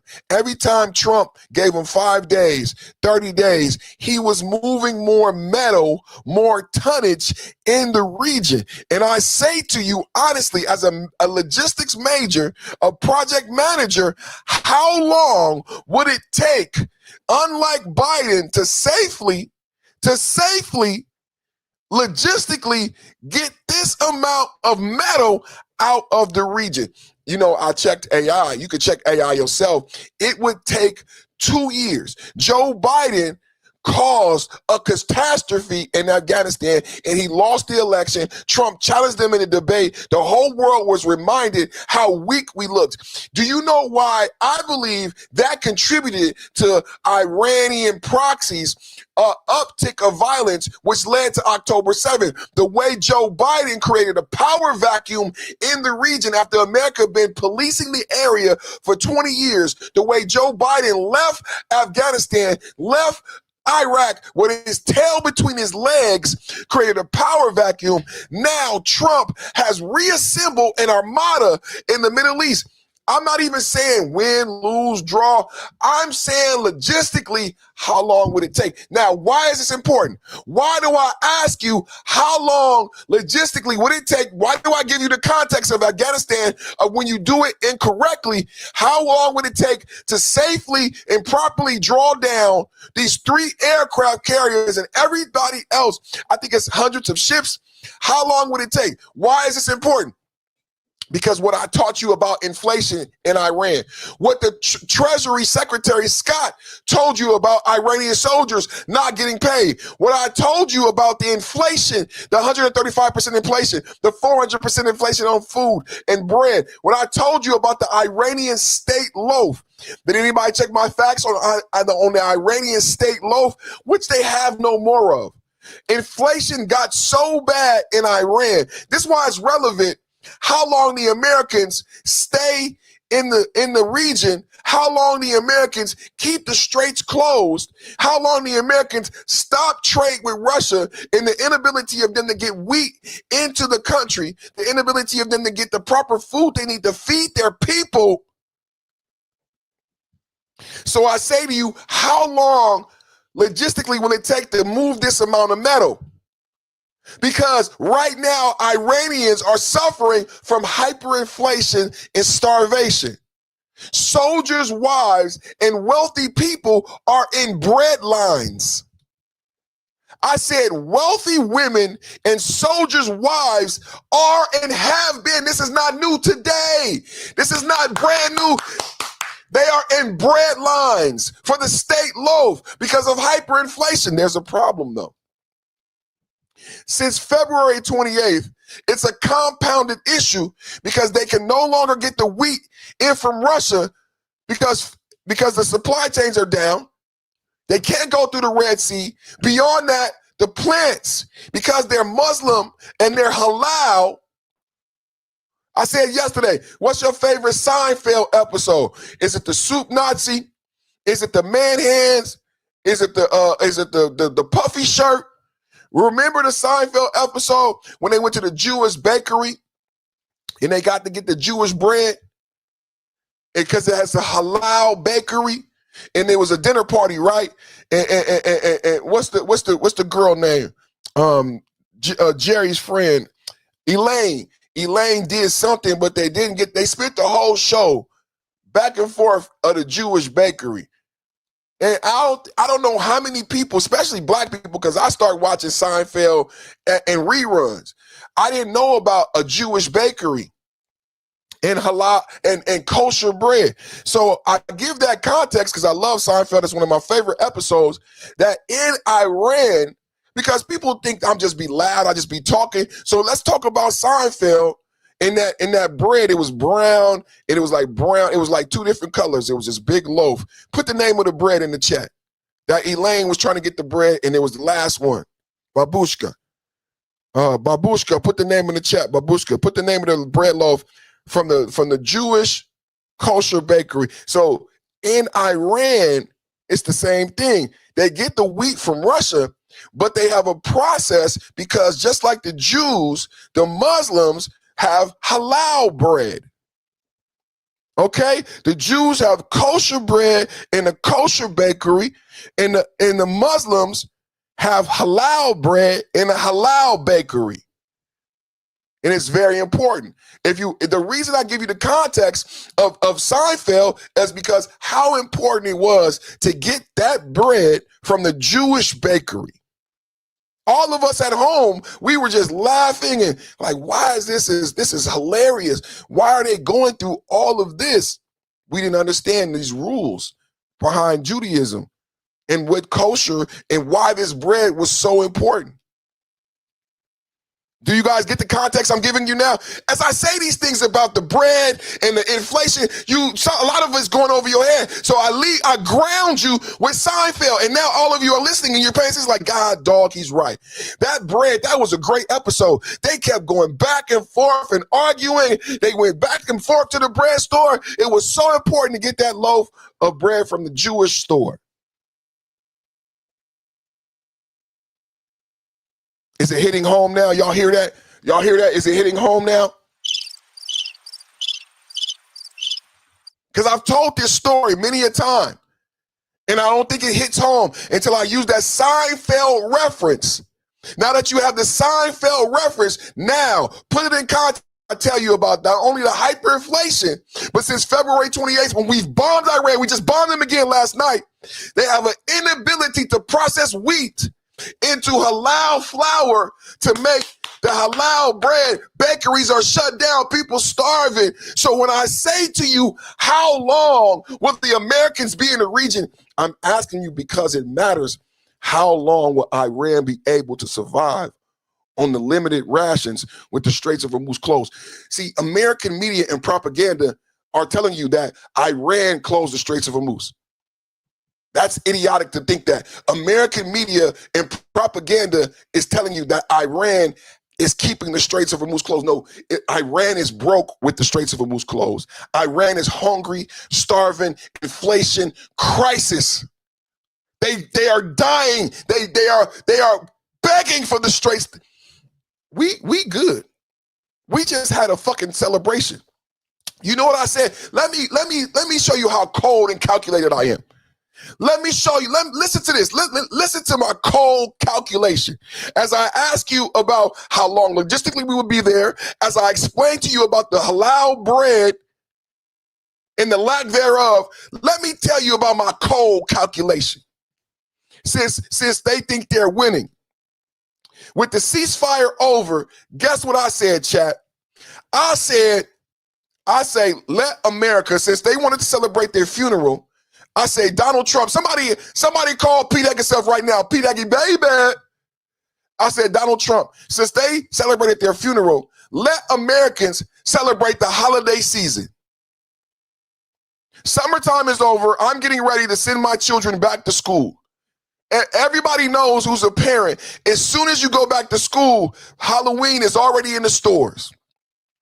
And all of the parents are like, shit, because we got to get ready for Christmas as soon as we see Halloween. And we like, where the money going to come from?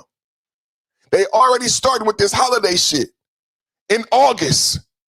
My wife said Disneyland and Marine World start their Halloween in like August or July. So I said, Trump, we should just let Americans celebrate. Now think about how cold and calculated that is if you factor in that Iranians are starving. And then America says to the world, well, you know what, Iran, we're going to go eat turkey. Remember when she said, let them eat cake? Remember, I said, Trump, tell Iran while they are starving with the Straits of Hormuz closed, Americans are going to go. We're going to go eat turkey, go trick or treat, and have Christmas. Iran, Americans are going to go trick or treat for candy, eat big turkey, get fat, and then spend way too much money on our children in December.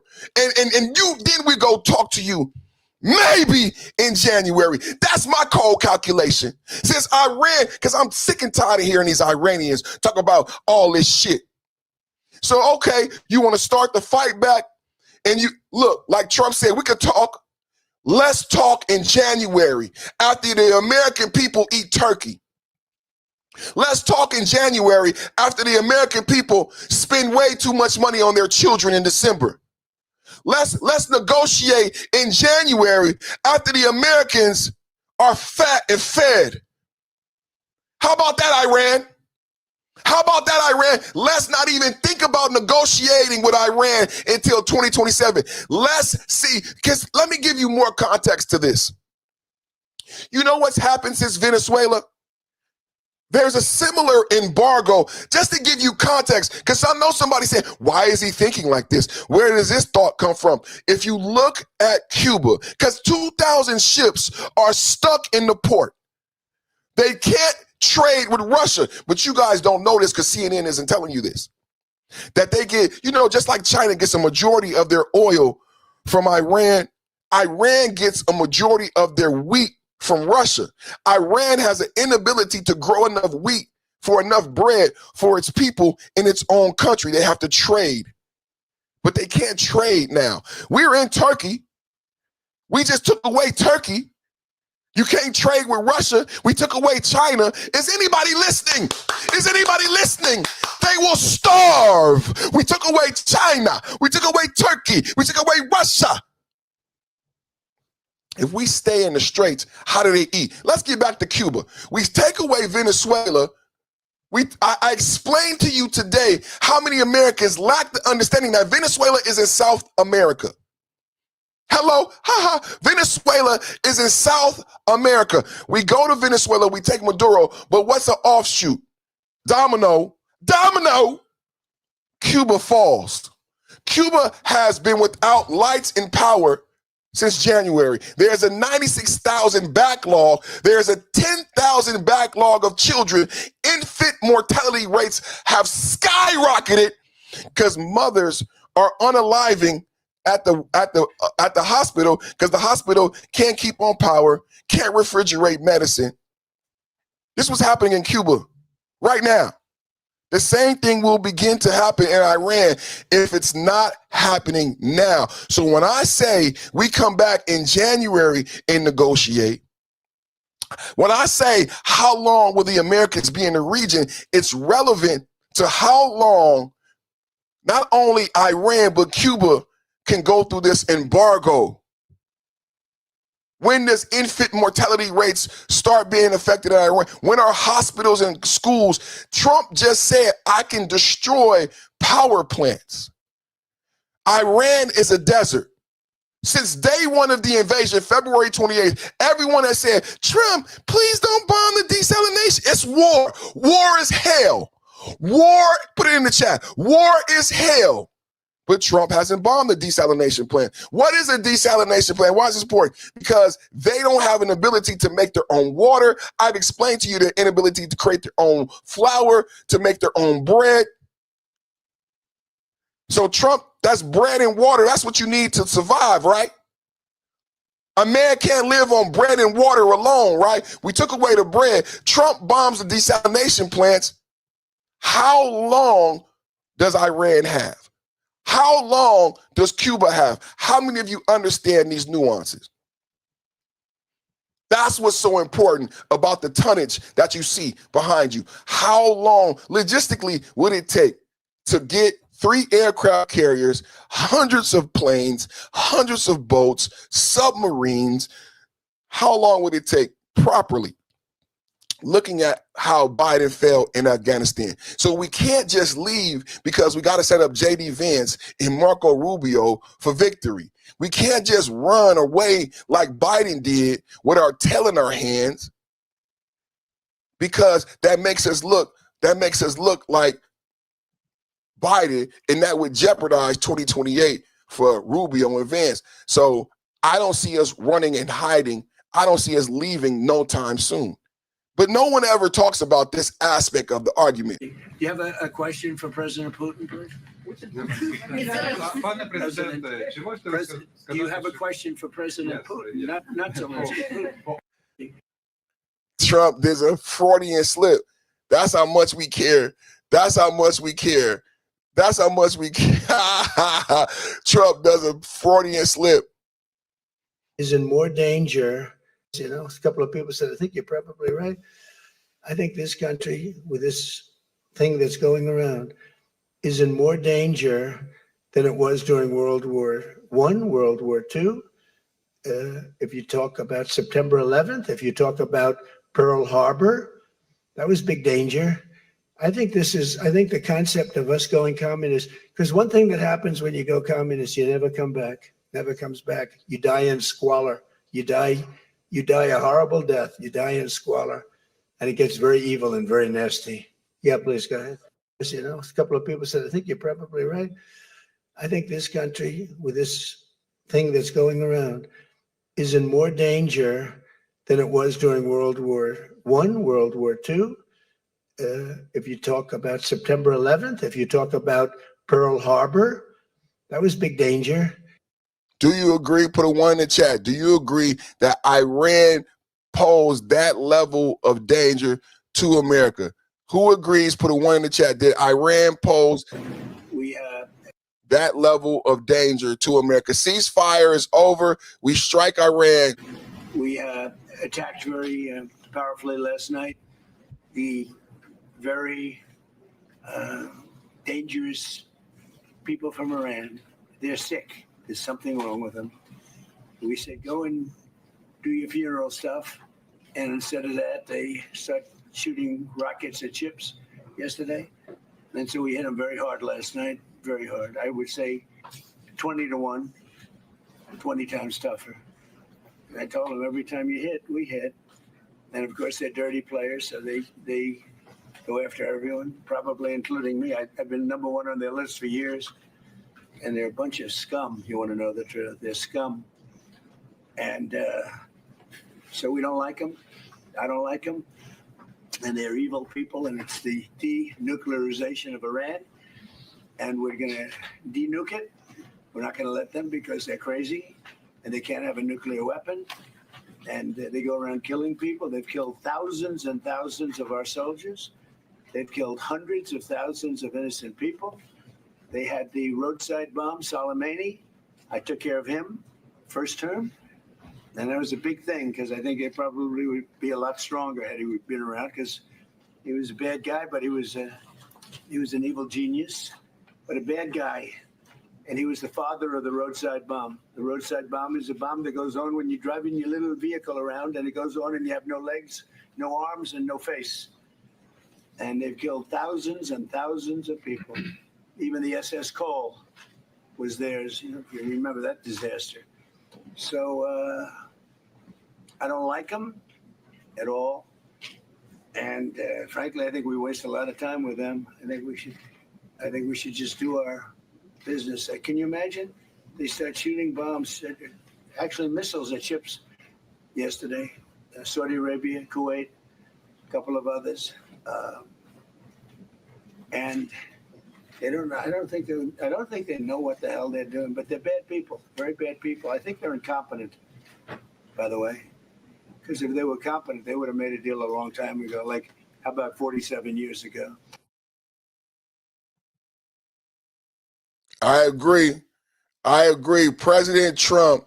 Now, we've been talking about Trump cuts off trade with Spain. One of the reports I've given you today, one of the breaking news I'll share with you today is President Trump cut off trade with Spain. This is President Trump walking out to take photos. This is a photo op after he announced to the world he's no longer in trade with Spain. This is President Trump walking out to show to the world his opinion of Spain. Check a look at this. Our president of the United States walking out to meet.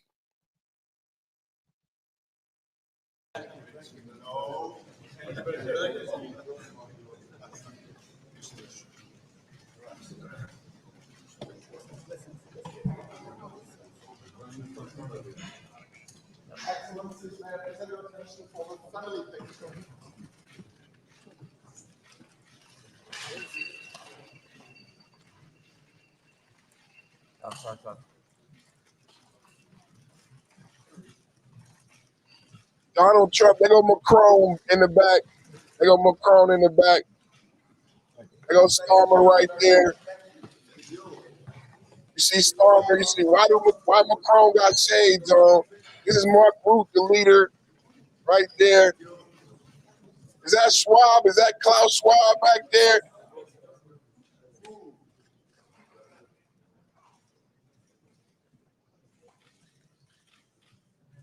Donald Trump cuts off Pedro Sanchez, Spanish leader. Double tap, hit the like button. Donald Trump showing his power. King of New York. King of New York, Donald Trump showing his power, cutting off the president and showing how it's done. Double tap, hit the like button at the Ankara summit. You know, a couple of people said, I think you're probably right. I think this country, with this thing that's going around, is in more danger than it was during World War I, World War II. If you talk about September 11th, if you talk about Pearl Harbor, that was big danger. I think the concept of us going communist, because one thing that happens when you go communist, you never come back, never comes back. You die in squalor. You die a horrible death. You die in squalor. And it gets very evil and very nasty. Yeah, please go ahead. You know, a couple of people said, I think you're probably right. Do I think you this country, Spain is a good example of that. Do you agree with Donald Trump? If you go, and then I think he's making a reference to the new Democratic Socialist Party of New York and Zarani, the Morani, Mondani. Double tap at the like button if you agree with Trump. Hit the like, share, and subscribe. President Trump talking about the ceasefire is over and we attacked Iran very strongly last night. we attacked very powerfully last night. The very dangerous people from Iran, they're sick. There's something wrong with them. We said, go and do your funeral stuff. And instead of that, they start shooting rockets at ships yesterday. And so we hit them very hard last night, very hard. I would say 20-1, 20 times tougher. And I told them every time you hit, we hit. And of course, they're dirty players, so they go after everyone, probably including me. I've been number one on their list for years. And they're a bunch of scum. You want to know the truth? They're scum. Scum. And Scum. so we don't like them. I don't like them. And they're evil people, and it's the denuclearization of Iran. And we're going to denuke it. We're not going to let them because they're crazy, and they can't have a nuclear weapon. And they go around killing people. They've killed thousands and thousands of our soldiers. They've killed hundreds of thousands of innocent people. They had the roadside bomb, Soleimani. I took care of him first term. And that was a big thing because I think it probably would be a lot stronger had he been around because he was a bad guy, but he was an evil genius, but a bad guy. And he was the father of the roadside bomb. The roadside bomb is a bomb that goes on when you're driving your little vehicle around, and it goes on and you have no legs, no arms, and no face. And they've killed thousands and thousands of people. Even the SS Cole was theirs, if you remember that disaster. So I don't like them at all. And frankly, I think we waste a lot of time with them. I think we should just do our business. Can you imagine? They start shooting bombs, actually missiles at ships yesterday. Saudi Arabia, Kuwait, a couple of others. And I don't think they know what the hell they're doing, but they're bad people, very bad people. I think they're incompetent, by the way, because if they were competent, they would have made a deal a long time ago. Like, I agree. Put a one in the chat if you agree with Trump. Incompetent, crazy scum. Donald Trump refers to the Iranians as incompetent, crazy scum. Put a one in the chat. Ceasefire is over. They were struck by unidentified projectiles. The U.S. has also revoked the license that allowed Iran to legally sell oil in the open market. That's the first time Iran had been able to sell oil for U.S. dollars in years. Iran had been suspected of selling oil to China illegally for a long time. And it all happens during the 6-day funeral for the late Grand Ayatollah Ali Khamenei, a period of time in which even President Trump said he's giving Iran time off, even from negotiations. Guys, back to you. Mike, thank you. You know, I think it's really important. Ceasefire is over. They were struck by update right now. Trump ends brand new sanctions on Iran. This is why I said, how long do you think we will be there? This is so important. Can Iran survive? I am telling you that Iran will begin to starve and wither on the vine with the inability to process flour and the inability to make money. Now, Trump just said they can't sell oil.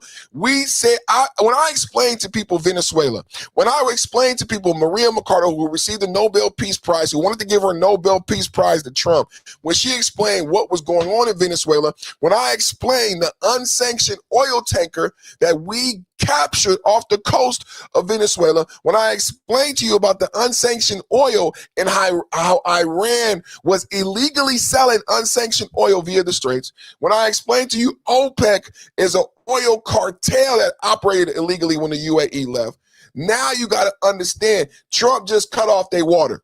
By unidentified projectiles. The U.S. has also revoked the license that allowed Iran to legally sell oil in the open market. That's the first time Iran had been able to sell oil for U.S. dollars in years. Iran had been suspected of selling oil to China illegally for a long time. suspected. That's why we went to Venezuela. That's why we went to Venezuela. How many people understand the geopolitics of? That's why we went to Venezuela. That's why we went to Venezuela. Because Venezuela was involved with Iran selling dirty crude illegally to unsanctioned. Say rational. I think they're much more rational than level one.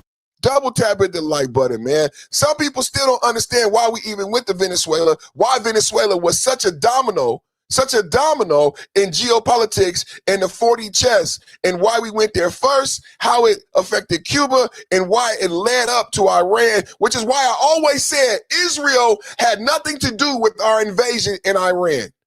I always argued Pete Hegseth, my boy right here, Pete Hegseth and Donald Trump used Bibi and Israel as cover. That was cover. What changed, and do you think I got to know him. So What, I've said that about a lot. Now, when you say rational, I think they're much more rational than level one, level two. Level one is gone. Level two is gone. This is level three. I think they are more rational, but based on their actions over the last week or two, they're not doing a service to the people. And I think more than anything else is I got to know them.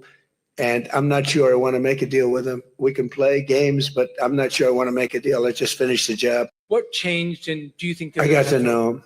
So finish the job in the chat. Right now, everybody in the chat, finish the job in the chat. That's the hashtag, finish the job. That's what we've been saying, man. Finish the job in the chat. That's all I want to hear, man. Finish the job, man. We out of patience with Iran, man. We out of patience with Iran. It's all about finish the job, man. Finish the job. That's what it is. Bomb our little hearts out. That's how I feel about it, man. Finish the job. Put finish the job in the chat. Finish the job in the chat. President Trump coming to us live from Ankara, Turkey, talking about conflicts. Number one, we shut down Spain. Spain is no longer a trade partner with America. Trump shut down Spain. And he also granted the sanctions relief to Turkey, allowed them to have F-35 jets, and then he also ended the MOU and the ceasefire and bombed Khark Island. So much has transpired in just 24 hours. Of American jobs. This will increase. We have the highest number of jobs. Right now, we have the most people working in the United States that we've ever had in the history of our country. We have the biggest investment ever made, $19.2 trillion. That's 6 times more than we've ever had. Think of it, 6 times. And what did that were tariffs. Without the tariffs, I think we would have done fine, like at about 2 or 3. The last administration had much less than 1 trillion invested for 4 years. We have 19.2 trillion invested in 1 year. We haven't gone into the extra almost a half a year, 1.5 years. Those numbers won't come out for a little while.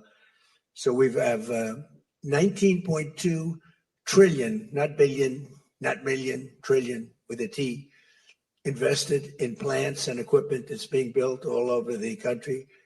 Eli Lilly is building plants, big drug, Merck, all of them, the drug companies are building. The car companies are building like crazy. In fact, as you probably saw a big announcement yesterday, Toyota is leaving Mexico and they're going to build one of the biggest car manufacturing plants in the world in Texas.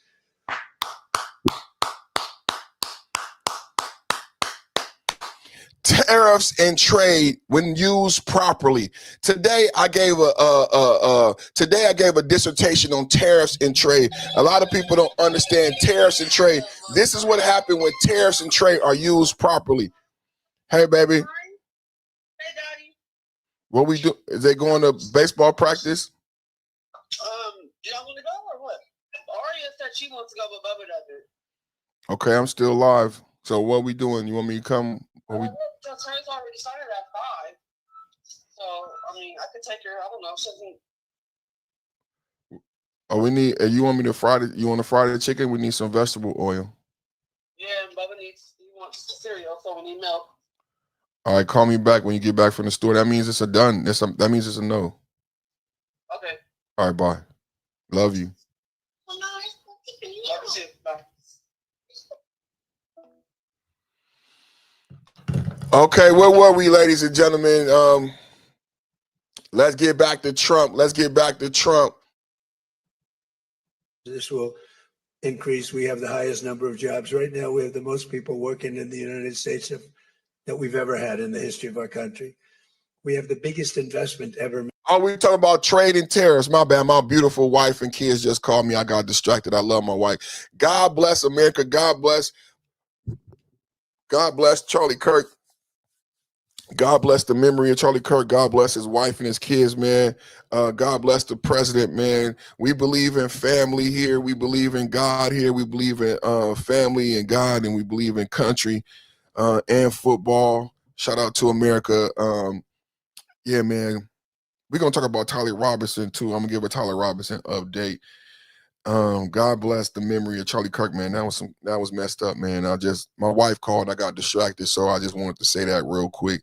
God bless the memory of Charlie Kirk, and God bless his wife and children and everybody who was affected by the loss and assassination. Sad day for America.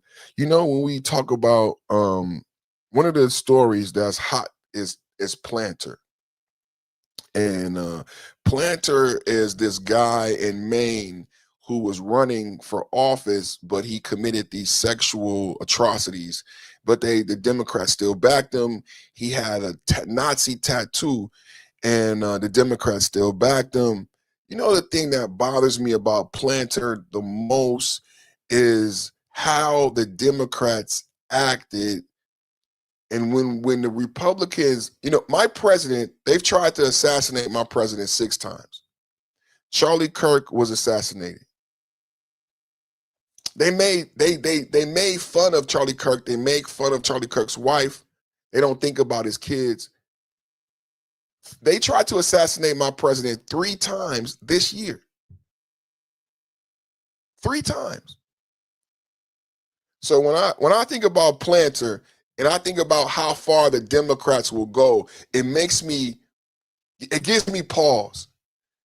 You know, I want Trump to have escalated security, because if the Democrats will go this far to let a Nazi sympathizer and a sexual deviant become Congress, what else would they do? Because this is what Republicans have been saying, that this is all on the left. The people trying to unalive Trump 6 times, people assassinating Charlie Kirk, the people who would lie and allow someone like Planter to become in power, all that's from the left. This is all part of that same ugly monster on the left. When you look at Planter and you look at what he did, what he stood for, and how the left backed him, it's that same ugly monster, the same monster that we see attacking ICE agents. Yesterday in Houston, another ICE agent was attacked with a car, and someone was unalived in Houston. Again, trying to attack ICE agents. This is where all this ugly monster is on the left. And the left, because the left is running the media, refuses to admit that they have this ugly monster. But, you know, they had to admit it. Abby Phillips on CNN, they had to admit that when a Republican woman came out against Planter, the Democrats said, we don't believe her because she's Republican. Today, finally, Democrat media is saying, why didn't you believe that woman? Did you only not believe her because of her political affiliation? What does that say about the Democrats if you do not believe someone based on their political affiliation? What I am saying is the same ugly monster that's behind the manifesto of the White House correspondence shooter. Everything he said in that manifesto is manifested from Democratic liberal propaganda. That monster is born on the left, and that monster is driving people trying to unalive our president. Why would you back Planter? No, straight up. Why would you back Planter? How could you excuse Planter? I don't understand. How could they back Planter? How could they? But if you dig deeper, it's not about Planter. It's really not about Planter. It's really not about Mondani. It's about the Democratic, it's about the DNC. If you look at what happened with Kamala, no one ever told us who picked Kamala because Kamala was not chosen. Kamala didn't get one vote. It's about how the DNC is run. If you peel away the layers, you see this ugly monster that is the DNC. That's what you see. And American people losing democracy left and right. Kamala didn't get one vote. And none of you to this day can tell us who said Kamala gonna be the nominee. In her own book, 107 Days, Kamala says she called Obama. She called Gavin. She called Nancy Pelosi. She called Bernie. She called all the Democratic leadership and they said, no, I'm not gonna support you. That's why Kamala lost. Did you ever see Kamala on stage like you saw Trump? I just showed you Trump on stage. I just showed you Trump on stage. Did you ever see Kamala on stage surrounded by Democratic leadership? No. You had Beyonce, you had Glorilla, but did you ever see Kamala flanked by Nancy Pelosi, Barack Obama, Michelle Obama, Bernie Sanders, Gavin Newsom? You never saw it. And now we learn in the book 107 Days that when she called them, they said no, which is why you never saw the Democratic leadership standing behind her. She had to hire Beyonce. She had to hire Little John because she did not have Democratic leadership behind her. Who did that? Who was the orchestra? Who did that? Who put Kamala out there like that? To this day, you don't know because you didn't vote for her. She never got one vote. But if you peel away the Planter story, you get to see the ugly DNC for what it really is. Now, Republicans, we saw it. We saw you put Joe Biden, a senile 80-year-old old man. Kamala Harris said in her book, 107 Days, I was hypnotized. No, Kamala said she was hypnotized and the Democratic Party was hypnotized. Let me get it right. Kamala Harris said in her book, 107 Days, she was hypnotized and the whole entire Democratic Party was hypnotized by this senile old man and his wife. Because she said she knew he shouldn't have run for president. But she was hypnotized and the DNC was hypnotized. If you peel away the layers, you start to see an ugly monster. You start to see an ugly monster that is the DNC. And if you see Donna Brazile, if you peel the layers and you see Hillary Clinton, you see Donna Brazile cheating for Hillary Clinton in the debate. If you see Anthony Weiner and you see the Anthony Weiner laptop, if you see Joe Biden and you see Hunter Biden and cocaine in the White House, if you see Hunter Biden on the board of Burisma, if you peel away the layers of the Democratic Party, you see Bill Clinton getting his penis sucked by a 20-year-old girl. It's an ugly, ugly monster. If you peel away the layers. And if you do that, you're not surprised. If you can peel away the layers of the dirty, dirty DNC and you see what I see, you're not surprised by them supporting Planter. I wasn't surprised. Bill Clinton is still their guy. Bill Clinton cheated on his wife while president in the White House with a little girl. Now we come to find out he was friends with Epstein, partying, having sex with girls. I'm not surprised. Who's surprised? Bill Clinton knew Epstein. Now, when we learned about Monica Lewinsky, none of us knew who Epstein was. You should be pissed off about that because he knew Epstein then. I said Bill Clinton knew Epstein then, but we didn't know Epstein. If you peel away the layers of that DNC, boy, the DNC still has Epstein money. For anybody thinking I'm just going off on the DNC still has, and you know what their excuse is? We don't know what to do with it. They have thousands of dollars donated to them by Jeffrey Epstein. It's on the taxes. They don't know what to do with it, they said. They could donate it. They could throw a party.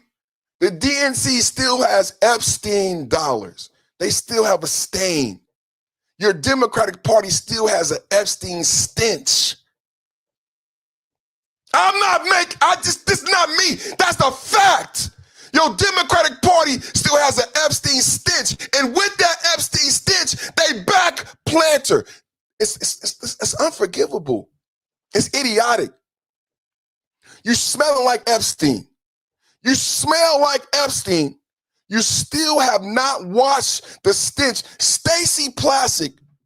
I played an interview of Stacey Plaskett getting eviscerated of why you are on the phone with Jeffrey Epstein in 2012 during 2018 during the prosecution of Michael Cohen.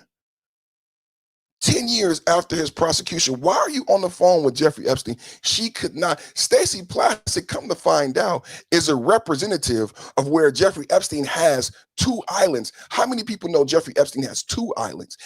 Jeffrey Epstein has Big St. James and Little St. James. Did you guys know that he was allowed to buy another island after being convicted and going to prison? The Democrats let Jeffrey Epstein buy 2 islands. Stacey Plaskett is the representative of the place where Jeffrey Epstein owns 2 islands. Does it make sense now why Jeffrey Epstein was on the phone in 2018 with a Stacey Plaskett? He also gave her money to win. This is the dirty DNC. We're peeling back the layers as we go into Planter. Planter's story is not surprising. If you learn about Stacey Plaskett and I know about, damn, Jeffrey Epstein had 2 islands and he had the ranch in Nevada that we just learned about from Bill Clinton. How many bitches got fucked on the ranch? So he had the ranch and he had 2 islands, and Stacey Plaskett on the phone, Jeffrey Epstein saying, press the Stormy Daniels annual. Jeffrey Epstein told Stacey, press the Stormy Daniels, because he created the narrative to go after Trump. Jeffrey Epstein created Stormy Daniels to go after Trump. That's what he did. He played in that. He had files on all the famous people. Stormy Daniels was his Trump file. And what we learned from the Epstein files is he had a file on Bill Gates. Bill Gates' wife divorced him. We don't never be honest about this Jeffrey Epstein shit. Bill Gates' wife divorced him. He had a file on Trump. He hated Trump. When he wanted to get back at Trump, he pulled out the Stormy Daniels card.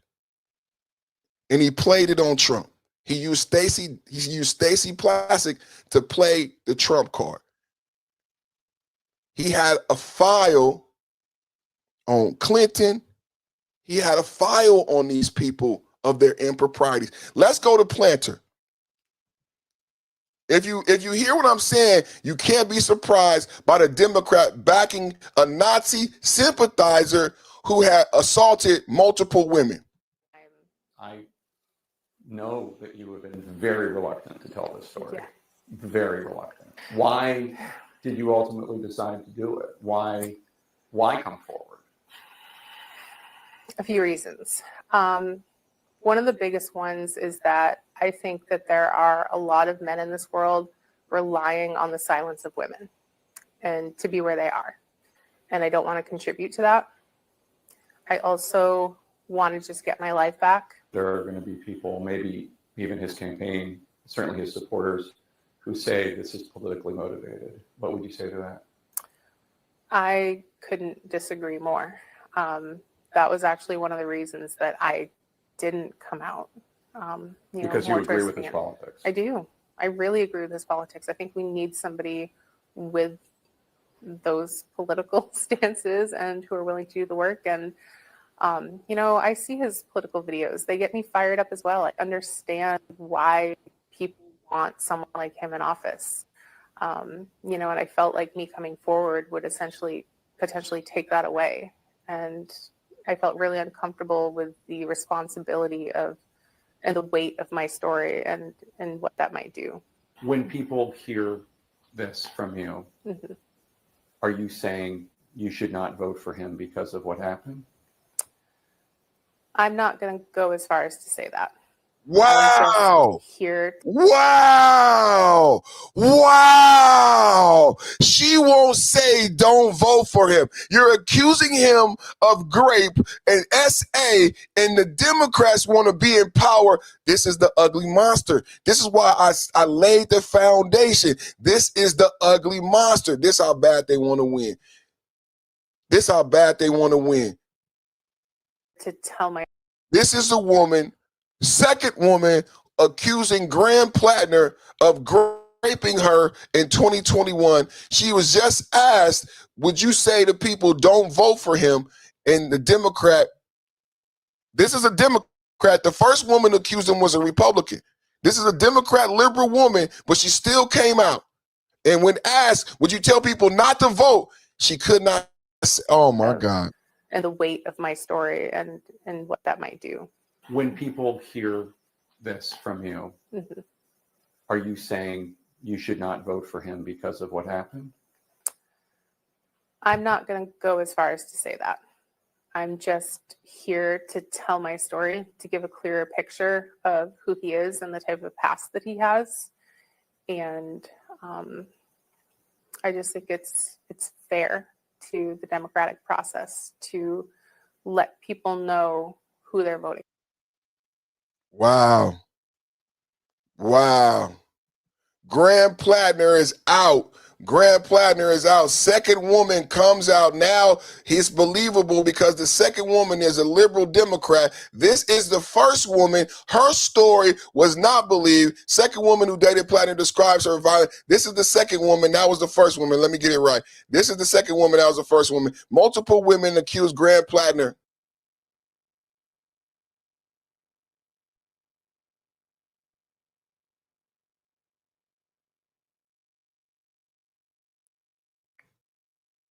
Okay, come on now. Come on now. Here we go. Here we go. Second woman who dated Plattner comes out. Like the ripple effects were huge. He isolated me from friendships that I've now, this situation, I will say something good that has come out of this is I've reconciled with friends that I had become estranged from because they've reached out and remembered, like, he isolated you from us. You weren't allowed to be friends with us because he didn't want you going to certain hill parties that he wasn't invited to, or what he was really controlling of my movements. And so it was, it has been really vindicating, or not vindicating, like good has come out of this, that I have reconciled with or reconnected with different friends and people who are like, oh my God, we wish that we had known the extent of what you were going through at that time. But it explains a lot to them now. But also my behavior after that relationship and other relationships moving forward, and the ways I want to protect my daughters, I want to abuse proof them. And I don't know how I'm going to do it, but I'm going to figure it out. And You'll I'm figure it out. Talking to Cheyenne and other people about, like, how are we going to make sure that this generation, I've got 2 little girls. It's another reason that I decided to tell this story is I will be damned if this ever happens to them. And if they ever find themselves in a relationship and they don't feel like they can call me and tell me immediately. And I didn't feel like I could. And I not only didn't feel like I could tell anyone what was going on, I protected him. When Jenny told her story, what, if anything, aligned with your experiences? The eyes. The dead eyes, where you couldn't hear your protests? I just know exactly what that looks like. I know exactly what it looks like. And that is something that I feel like people need to understand is it was almost like looking at like a pit bull where it's nothing like, but not just nothing, but like a capacity for violence, and you see it and you know it's there, and it's. We're watching brand new accuser. This is breaking news. And as far as I know, Graham Plattner hasn't dropped out of the race. Far as I know, y'all let me know in the chat. Has Graham Plattner dropped out? Last I checked, Graham was negotiating. He said he would drop out if he was allowed to pick his successor. Is that still the case? Graham Plattner, second accuser, he's been asked to drop out of the race. He won a Democratic primary. He has a Nazi swastika tattoo on his chest. But this is before. The Democrats still voted for him with a Nazi swastika. Another woman I just played accused him of rape. This is the second woman that came out today. He's being asked to step down. He said he's refusing to step down unless he can get to pick a successor. This is her giving her account. Double tap at the like button. Graham Plattner, Democratic star, Nazi sympathizer, out. It's terrifying. And but also, yeah, a deafness to anything that, Consent? yes, like this is going to happen. And I think that was the hardest part. Oh God, I'm sorry. Jenny also talked about unprotected sex as something she didn't want to happen that he made happen. Is that something you experienced? Yeah. So that was something that was really, I think, the worst and most violating part. This was a relationship that went on and on and on, and that even after my roommates and people were like, this has to stop, then it continued in secret, where we continued to see each other even after I had told people, like, no, I'm really done, like, we're really broken up this time, like, I'm not. They'd be like, are you sure? And then, that it's humiliating. It is embarrassing that I continue to go back despite But a lot abuse. of it, what you're motivated by was trying to protect him. I was trying to help him. Yeah. You've shared so much with us today, and I really respect it. CNN reached out to Graham Plattner's campaign with many questions following this interview. In a statement, the Plattner campaign told CNN that Fifield's allegations are, quote, categorically false and comes from a person with a well-documented political agenda, unquote. If you or anyone you know is in a situation where there is domestic violence or sexual abuse, there is support available to you. So he's denying the accusations. Graham Plattner denying the accusations and refusing to step down. I'm talking about the ugly monster that is the DNC, the Democratic Party. When I see this, I'm not surprised. This is how we got Biden, a senile old man. This is how Nancy Pelosi is worth $400 million and she beat the S&P 500. This is how Ilhan Omar stole $30 million. Tim Walz helped $19 billion fraud. This is the Democrats' MO. I get it. I'm not surprised. I'm not surprised. Described your relationship. This is the other woman. I'm playing both accusers. This is the other accuser, Graham Plattner, main Democratic star, winner of the Democratic primary, multiple accusers out now that he raping SA. And this is, aside from this Nazi sympathizing tattoo, this guy it just don't stop. It just don't stop with the Democrats. You described your relationship with Graham Plattner as a very good example of what modern dating is like. Yeah. What do you mean by that? What I mean by that is that, I think there's a lot of situationships. I think people are dating multiple people at the same time, whether that's known or not known by the people involved. So it was just a very common practice is what I viewed it as. And kind of casual. Yeah, very casual. I remember, obviously I've had to recall a lot of this. This is something that I tried for many years to forget. And so small details, might get past me. But yes, I remember very specifically saying, I'm not into this. In my message previously, I told him I had had an old back injury. And I remember saying, like, I'm not in this. I've had a long day. My back hurts. Like I was in that kind of mood, like the leave me alone mood. In that moment, I evaluated my safety. Like a drunk person who's blackout drunk is in my home, has these intentions with me, has already caused this amount of destruction and not listening to me. And so I basically felt safe as just complying. So I spent a little bit of time in the bathroom. And when I came back out, he was asleep in my bed. And at that point, I didn't know what my options were. Like, obviously, I don't want this person in my house. And when I, earlier had realized how drunk he was, I knew that he had driven over that way. Like, I'm surprised he made it to my house. And if I woke him up and sent him home. Like, I'm now making the decision to put somebody that drunk on the road. And I didn't want to live with the fact that, like, if he got into an accident or hurt somebody else. And I remember thinking that I could tell him to leave, and I could call the police immediately, and I could at least get him caught for drunk driving. So I was like, I'm going to let him sleep.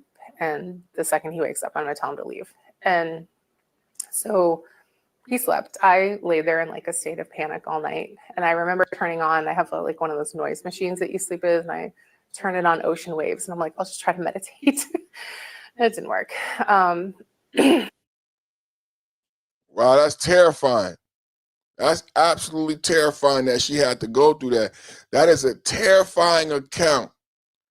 That's absolutely disgusting. That's absolutely disgusting and a terrifying account that she had to go through that. Tell me what you feel in the chat. Planter out, multiple women, accusations, liberal media. Let's see what they had to say. And it's been interesting to see some of those people who dragged this woman who was in the Lindsay Fiffield, who was in the New York Times story. They called it uncorroborated claims. Another person basically said that she was essentially a plant of the Republican Party. And now those people have changed their tune. But I also think, like, is there an apology that needs to be had here? Yes. And some soul searching that needs to Absolutely. be had here? Is it enough to just say, well, this woman, I believe, I didn't believe the last one. And Lindsay Fiffield pointed out to Ruben Gallego, mine weren't sufficiently troubling or serious for you. After that first allegation, it is fair to ask, what's up with people who have to look at the partisan identification next to your name before they decide whether or not they're going to listen to you? The belief. And it's been interesting to see some of those. I agree, Abby. What you think in the chat? What about people who want you to look at, on TikTok, when you go on a TikTok and debate, they ask you, what's your name, your political affiliation, and before they treat you like shit. It's an ugly monster on the left.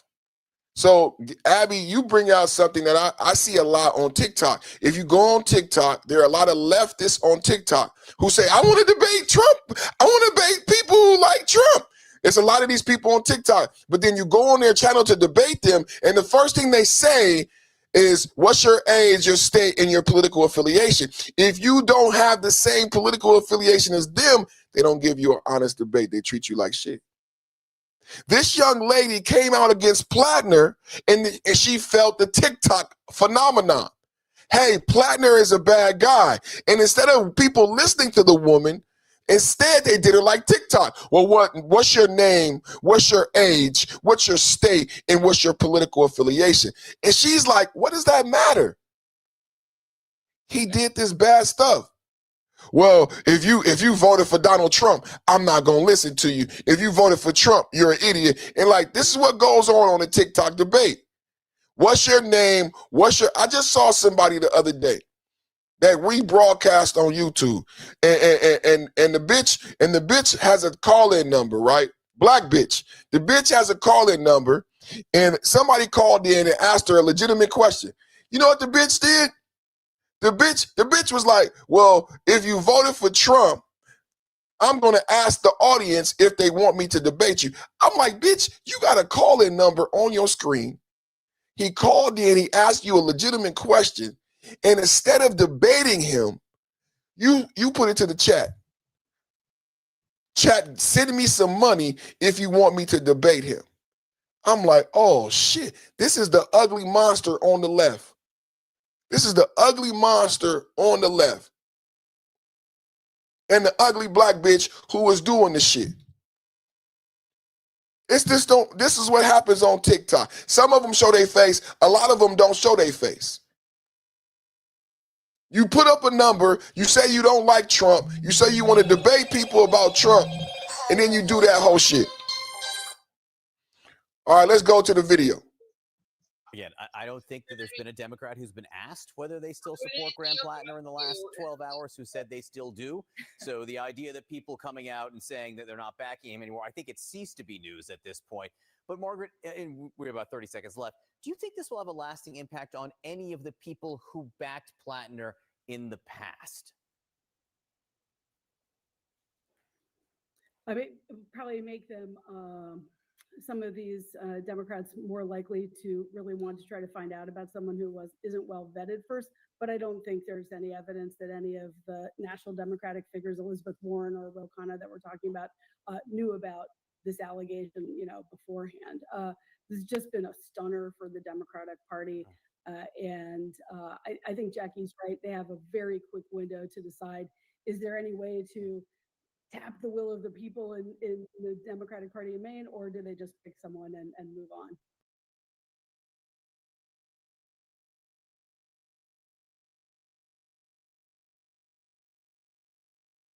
Again, I don't think that there's been a Democrat who's been asked whether they.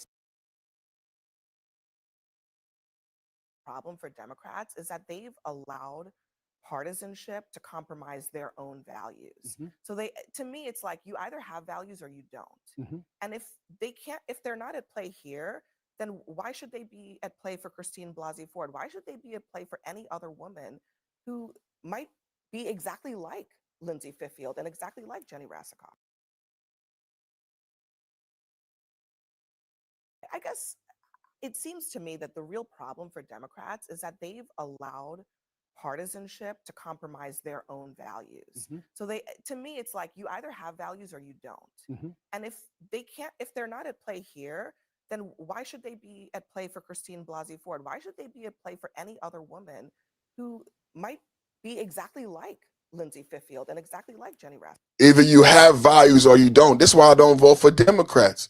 Are you guys finally waking up? Are you getting off the Democratic plantation? Are you ready to Brexit? This is why I don't vote Democrat. Either you have values or you don't. Tampon Tim. Either you believe in girls get to have a fair sport, or you want to play this stupid ass game about LGBTQ and transgender rights as if Republicans are homophobic. Republicans are not homophobic, just the Democrats don't have any morals.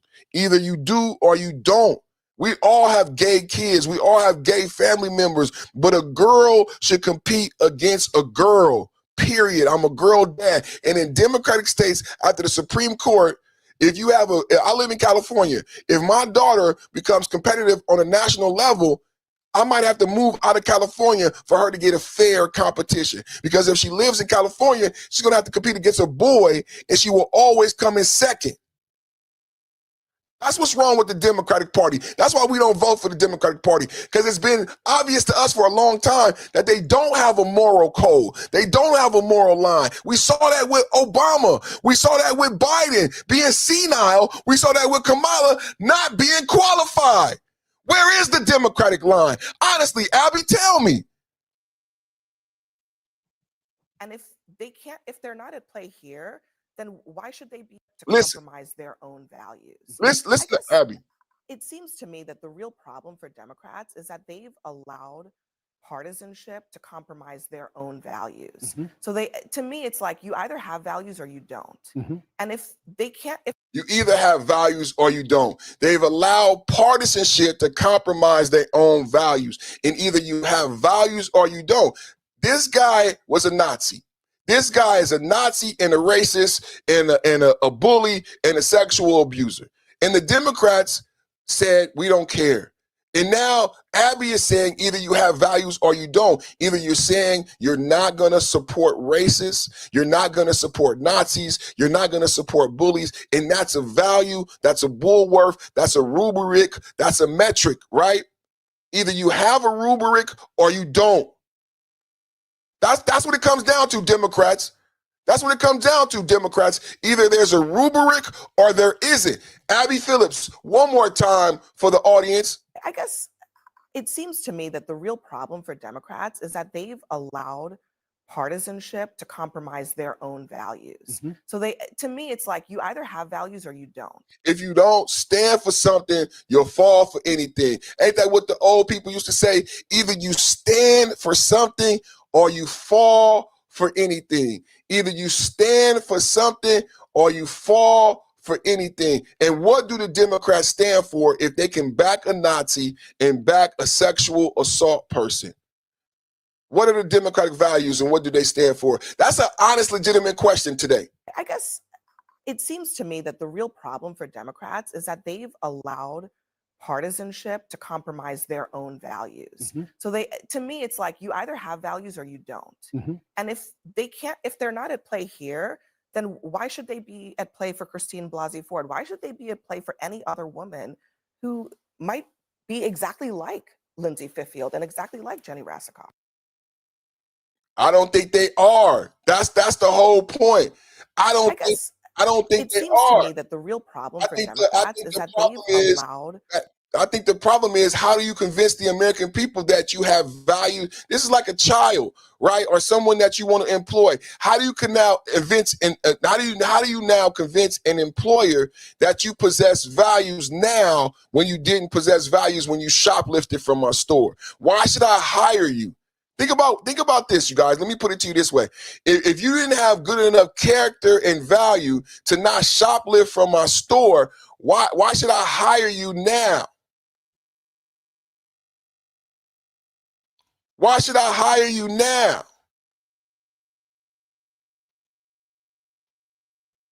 To see some of those people who dragged this woman who was in the Lindsay Fiffield, who was in the New York Times story, they called it uncorroborated claims. Another person basically said that she was essentially a plant of the Republican Party. And now those people have changed their tune. But I also think, like, is there an apology that needs to be had here? Yes. And some soul searching that needs to be had here? Is it enough to just say, well, this woman, I didn't believe the last one. And Lindsay Fiffield pointed out to Ruben Gallego, mine weren't sufficiently troubling or serious for you. After that first allegation, it is fair to ask, what's up with people who have to look at the partisan identification next to your name before they decide whether or not they're going to listen to you? That's the question this morning. And I'm saying that there's an ugly monster in the Democratic Party. And that is not new. When Abby Phillips, is MAGA in the building? I have is MAGA in the building? The awakening Abby Phillips happens to all of MAGA. This is not new, Abby. The smell, that stench is been stinking up the damn kitchen. And your nose is broken. You couldn't smell it. Abby, this is the first time she smells that Democratic stench. But MAGA has been telling you there's something rotten. We smell it. It's something rotten. Today, Abby isn't questioning what the fuck is that smell. What the fuck is that smell? There's something rotten in the Democratic Party. And MAGA, we've been telling you. But you guys, it's like who moved my cheese.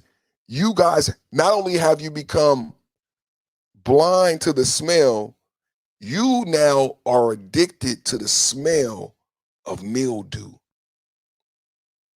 Not only can you no longer smell the rancid, putrid garbage, you find it delectable. And that is what we call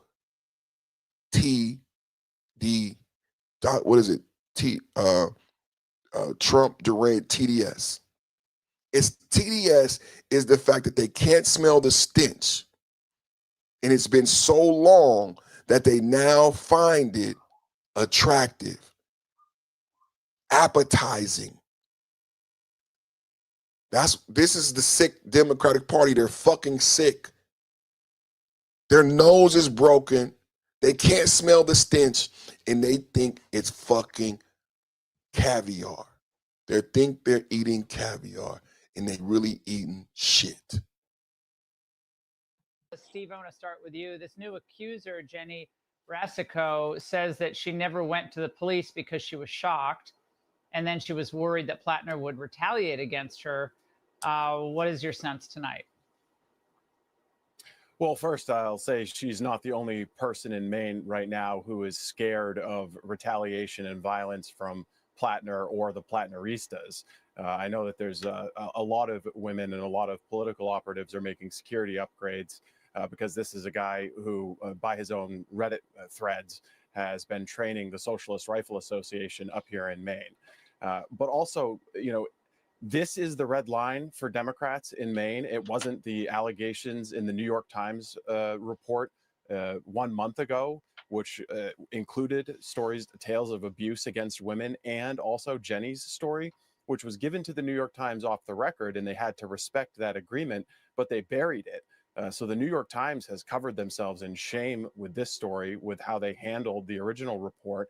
But all the Maine Democrats, all the national Democrats, they learned about the Nazi tattoo, his obvious lies about the Nazi tattoo, multiple tales of sexual abuse, sexual violence, and they said this is fine. The Senate seat means more to us. But now that this woman has sat for an interview with Politico and Jake Tapper, now they're finally willing to all withdraw their endorsement. It doesn't speak well of any of the Democrats involved, Laura.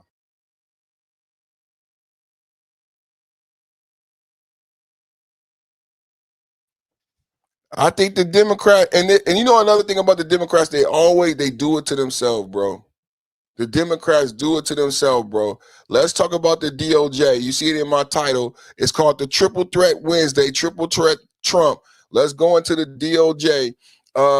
It's official. Assistant AG Harmeet Dhillon is dispatching election monitors to 15 jurisdictions across 6 states for coming 2026 primaries to prevent fraud, cheating, and fair access to voting under federal law. Those states are Arizona, Michigan, Massachusetts, Minnesota, New Hampshire, and Virginia. And we're sending the monitors into cities and counties when there may have been some problems in the recent elections. They need to go to Fulton County in Georgia. That's where they need to go. Let's take a listen to the AG and the steps Trump is taking to make sure we have a fair election in 2026 and 2028. In 2026, in this upcoming primary season, the United States Department of Justice Civil Rights Division, as it has done for decades, is this year sending election monitors into 15 different jurisdictions in 6 states. And those states are Arizona, Michigan, Massachusetts, Minnesota, New Hampshire, and Virginia. And we're sending the monitors into cities and counties where there may have been some problems in the recent elections. And so this is something that DOJ does routinely. So for example, in 2022, in the primary season, there were 9 jurisdictions in which the prior administration sent election monitors during primaries. In 2024, similarly, there were, in that election, 27 different jurisdictions monitored by the Department of Justice Civil Rights Division. So this year, we're kind of in the middle of that with our 15. And what we hope to do here is increase voter confidence, make sure there are no language barriers or access to voting for Americans with disabilities, or sort of failure to make sure that the polling places are open correctly for the amount of time necessary, and that everyone has appropriate access to vote who should be allowed to vote. So this is an important goal that increases voter confidence, exercise of our oversight duty and our enforcement duty to enforce the Help America Vote Act, National Voter Registration Act, the Voting Rights Act, a very important statute, and other civil rights statutes like the Civil Rights Act of 1960. So I'm proud to be helping organize this effort and send those monitors to help increase all citizens' confidence in the outcome of our elections.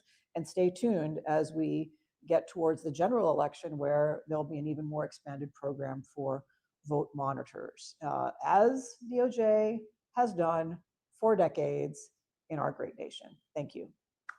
The Save America Act. Everybody wants it. Everybody is it, including Democrats. 87% of Democrats want it. Not the leaders, because they want to cheat. Their policy is so bad, they're unelectable.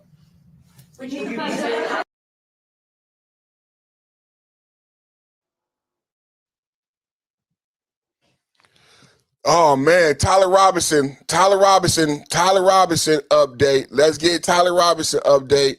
Let's go to it right now. Tyler Robinson, Charlie Kirk assassination To both trial. parties, thank you. I appreciate that. Do both parties anticipate any issues concluding their case? Obviously, there's variables, cross-examination, and kind of the Bombshell defense for Tyler Robinson just revealed that there is a 22-page document that they want to redact. This is almost definitely the Twigs recording we have provided the state, I want to say about a day and a half ago, with proposed redactions. Double tap at the like button. Tyler Robinson's defense is proposing redactions. Double tap at the like button. Let's get into it.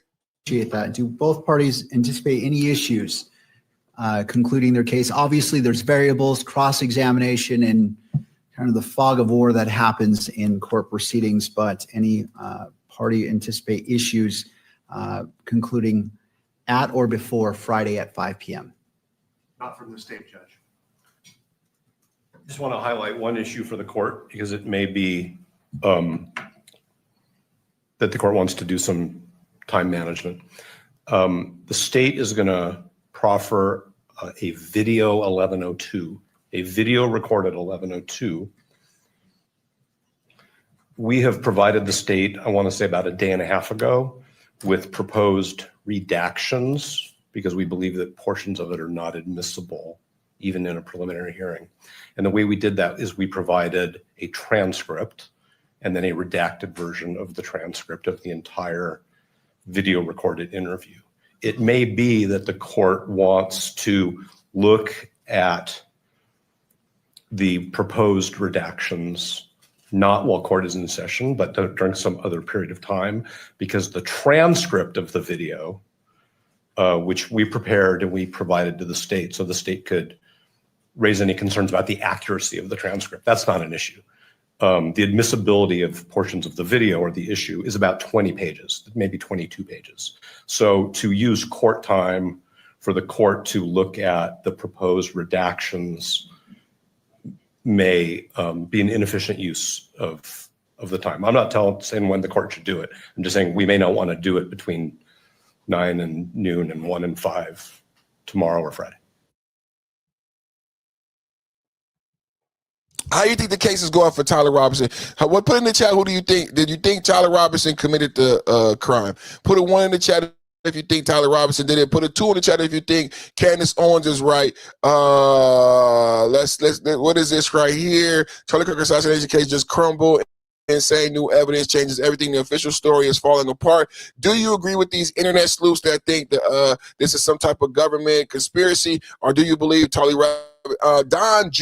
Trump Jr. came out today and said Donald Trump Jr. has been in court with Erica Kirk, and he's saying that from the evidence he's seen, it looks pretty clear that Tyler Robinson did it. Double tap at the like button. Charlie Kirk assassination. Do you believe Charlie Kirk? Do you believe Tyler Robinson did it, or do you believe in the conspiracy theories being put out there by internet sleuths and Candace Owens? Double tap at the like button. The official story for Charlie Kirk's assassination is now crumbling. People say that Erica Kirk left the hearing early. That the media was not going to film exhibits.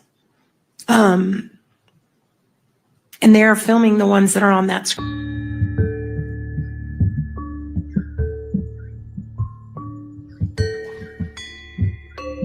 Let me show you why she was so upset. You also didn't find any unshot bullets. No.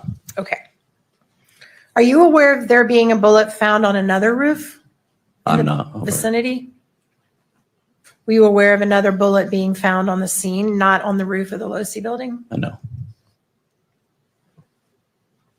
All right, your body cam footage that I reviewed appears to end while you're still on the roof. Do you know why that is? I think the battery went dead. It was just right at that moment. Okay. And do you know, did you ever turn it back on that day or go get it, I don't know, what do you have to do, charge it or stick a new battery in it? I don't even know. Usually dock it, but no, I didn't go back. It was too chaotic running around. How does your body cam run out of battery in the middle of your shift? Keep in mind, this is the officer who started the manhunt. He put the spotlight on the Losi building. He even saw impressions in the gravel left by the sniper. But we don't have any footage to back his claims. Why does that keep happening in this case? A few weeks later, I re-upped the request on a more generalized scale for surveillance video showing Tyler Robinson walking into the sheriff's office. For the state of Utah, we would certainly hope that this video is available. The response? Our office does not have any applicable records responsive to this request, as the surveillance footage is no longer available after the 30-day retention period. And the footage they did show only raises more questions. Can you even spot Tyler in this grainy footage?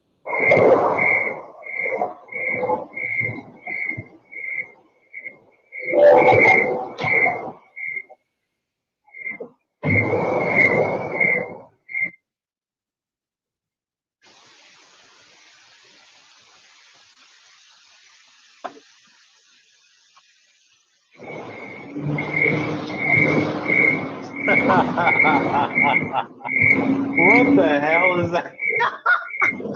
They also tried to give proof for their gun in the pants theory. So it's Mr. Robinson coming up the stairs of the parking structure. Again, he seems to be having issues walking.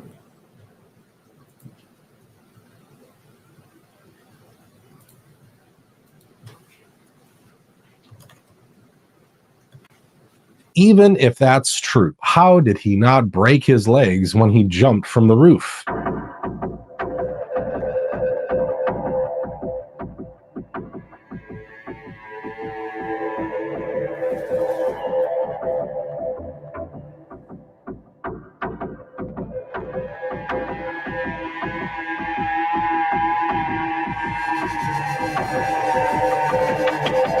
So let me get this straight. We learned today that both the towel that was wrapped around the rifle and the screwdriver that was allegedly found on the roof had majority Lance Twiggs's DNA. According to the FBI DNA examiner, the DNA found on the towel was 95% Lance Twiggs and only 5% Tyler Robinson's. And when it comes to the screwdriver, 89% Lance, only 11% Robinson. Wow. Wow. Tell me in the chat what y'all The think. official story for Charlie. Did he do it? Did Tyler Robinson do it? More updates from the court. Reserved in writing and reiterated over the last couple of days. I assume that we don't need to start over with that today. Thank you. I appreciate that. I note the standing objection by defense as previously made, and that objection is overruled, and this exhibit is admitted. And in this case, it wouldn't be the 1102 issues. It would be the electronic media coverage of the proceeding. Thank you for that clarification, Mr. Novak. I appreciate that. All right, with that, to the media, can you view that screen okay? All right. All right, State's Exhibit 15 may be played.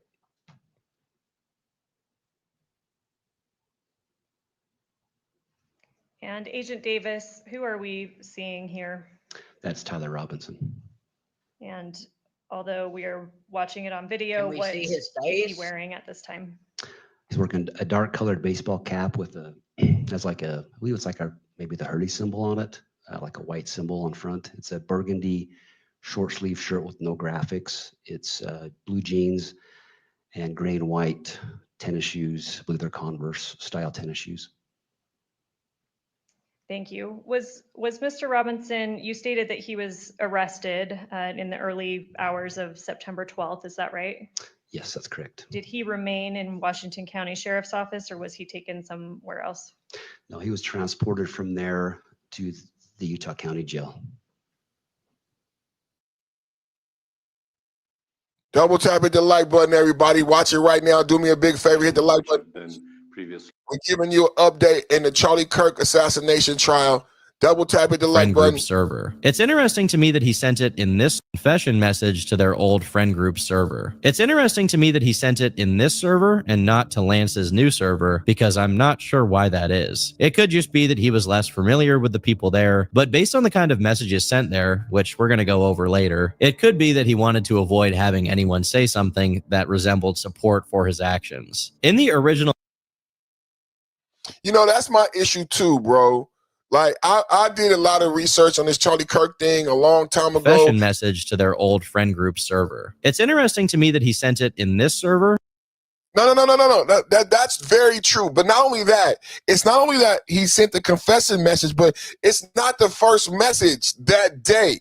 If how many people really have dug into this story? So he did send a confessing message, but earlier that day, he went and talked to his friend group and said, it wasn't me. That wasn't me. And then the language changed. Remember how Candace Owens pointed out how the language is not the language of a 20-year-old? If you look at previous Discord message and how he talks to his friends on this back server, he doesn't talk in this proper English that we later saw in the investigation. That language is visibly, if you read the messages, it's a visible change in syntax. So yeah, that's a good one. That's a good one. If you've read the messages from the entire day. Confession message to their old friend group server. It's interesting to me that he sent it in this server and not to Lance's new server because if you read it, he said, it was me. So a lot of you may not know what happened. In the message, he said, it was me. So what happened was his friends on his Discord server saw videos. His friends said, hey, is that Tyler? There was a whole conversation on Discord, whether or not that was Tyler, right? So his friends had a conversation on Discord. Hey, is that Tyler? And they said, no, that's not Tyler. Is not, it looks like him. And then they made a joke about a doppelganger. Tyler Robinson responded to this conversation. This conversation was an organic conversation that happened without Tyler Robinson. This organic conversation occurred because of videos being posted by the media. Are y'all following me? His friends said, is that Tyler?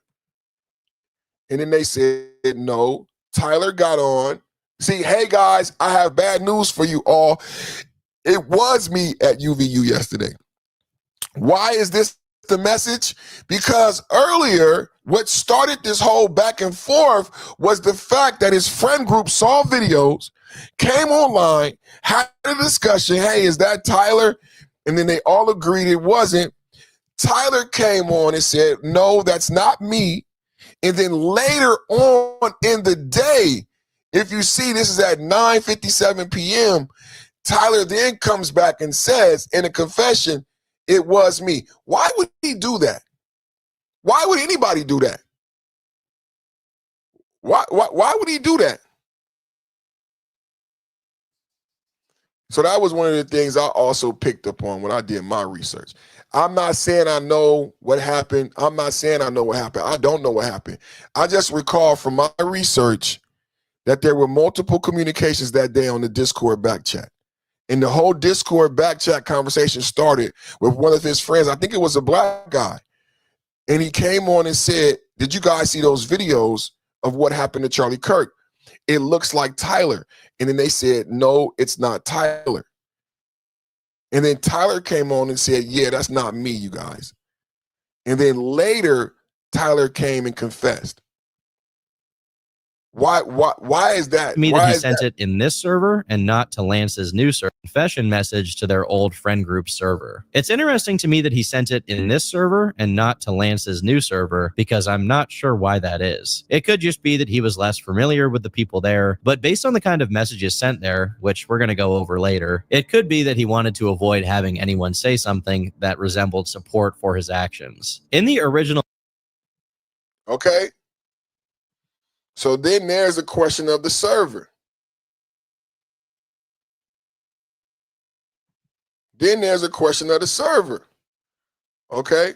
So now they're testifying that Tyler Robinson voluntarily arrived. So we've heard different stories. We've heard that a family friend called, the police called, the FBI brought him in, a family friend brought him in, the police brought him in. Now we're learning in court that Tyler Robinson brought himself in. The reason you went down there was you had been told that an individual wanted to turn themselves in. That's correct. Did you observe that individual? I did. And where was that person at the time?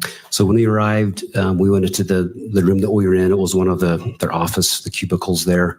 On the wall, there was a television monitor where I viewed an individual on that screen that was sitting in one of the soft interview rooms. That room was equipped with audio video recording device. And so I observed him on that screen at that time. Were you aware, or did you become aware what time that individual arrived at Washington County Sheriff's Office? I was told he arrived there about 9 p.m. that evening. And was he with anybody else? He had been, he'd come there with his parents and a family friend. Did you speak with this individual that we've been talking about? Yes, I did. Did you get his name? Yes, we obtained his name and date of birth. What was his name? Tyler Robinson. Did he tell you that himself? He did. Update on the Charlie Kirk assassination trial. Tyler Robinson brought. The reason you went down there was you. And again, this is a pre-trial, and how I understand it is Tyler Robinson has not yet entered in a plea. Tyler Robinson has not yet entered in a plea. Is that still true? Themselves in. That's correct. Did you observe? Voluntarily arrived. We got that. All right, turning to another area. As part of this investigation, you have previously mentioned that a family friend came in initially with the Robinsons. Who was that family friend? His name was Mike Mitchell. And who is he in relation to the Robinsons? So he's a family friend, a good family friend. And what was his involvement here? So he helped facilitate working with Tyler and his parents with the sheriff's department for Tyler to turn himself in. And I believe you mentioned previously that law enforcement conducted an interview with Mr. Mitchell. They did. Remind us when that interview occurred. So that was the early morning hours of September 12th at the Washington County Sheriff's Department. All right, ladies and gentlemen, I'm a follow back up with the update on the Charlie Kirk. So this will be the last. This will be the last video. Hold on, let's get this last little update for Charlie Kirk. Everybody watching right now. Donna, what struck you? Everybody watching right now, do me a big favor, hit the like button and subscribe. Donna, what struck you so far, and what are you anticipating? So today we're anticipating this recording of Lance Twiggs, who's going to tell investigators, presumably what he knew at the time of this murder, what he knew before this murder, the communication he had with Charlie Kirk leading up to with Tyler Robinson leading up to and after the murder of Charlie Kirk. So this is going to be very compelling. And as we've been saying all along, there's a lot of compelling evidence here, but the most compelling is going to be from the words of Tyler Robinson himself. And who's going to let us know what that is except Mr. Twiggs. So that's what we're going to hear hopefully today. If not, we're expecting that tomorrow, but we think that's probably going to be the most compelling and intriguing part of this preliminary hearing. Donna, what struck you so far, and what are you anticipating? Great Black Reset said the videos are entertaining but not needed for a conviction. Double tap, hit the like button. Shout out to my brother, Great Black Reset. He gonna be starting a YouTube channel. As soon as you start your YouTube channel, bro, you got to come here with your wrench and your membership. Drop your link, and when you host it on the Roger Report, if you ever, you know how you do your Friday little host. If you ever doing a show where you hosting on the Roger Report, you got to come here and put the link in the chat. And I'll even put the link in the chat so you could come up and say to the people. You could come up and say to the people, what is the you can come up and say to the people about the show, what you're gonna talk about or whatever, you know what I'm saying? Family always welcome. You know what I'm saying? Family always welcome. That's how we get down, man. That's how we get down. Family always welcome. But yeah, man. Great Black Reset said the videos are not needed for conviction. Let me know what y'all think in the chat. Do y'all think Tyler Robinson is guilty? Do y'all buy into the government conspiracies? There's a lot to unpack. For sure. Great Black Reset said, "Will do, bro. For sure, man. For sure." So there's a lot to unpack with this case. This is a pre-trial to see if Tyler Robinson will even go to trial. Tyler Robinson has not entered the plea as of yet. Yesterday when I did my research, y'all let me know in the chat. Check Google's right now. Tyler Robinson has not entered the plea, guilty or not guilty.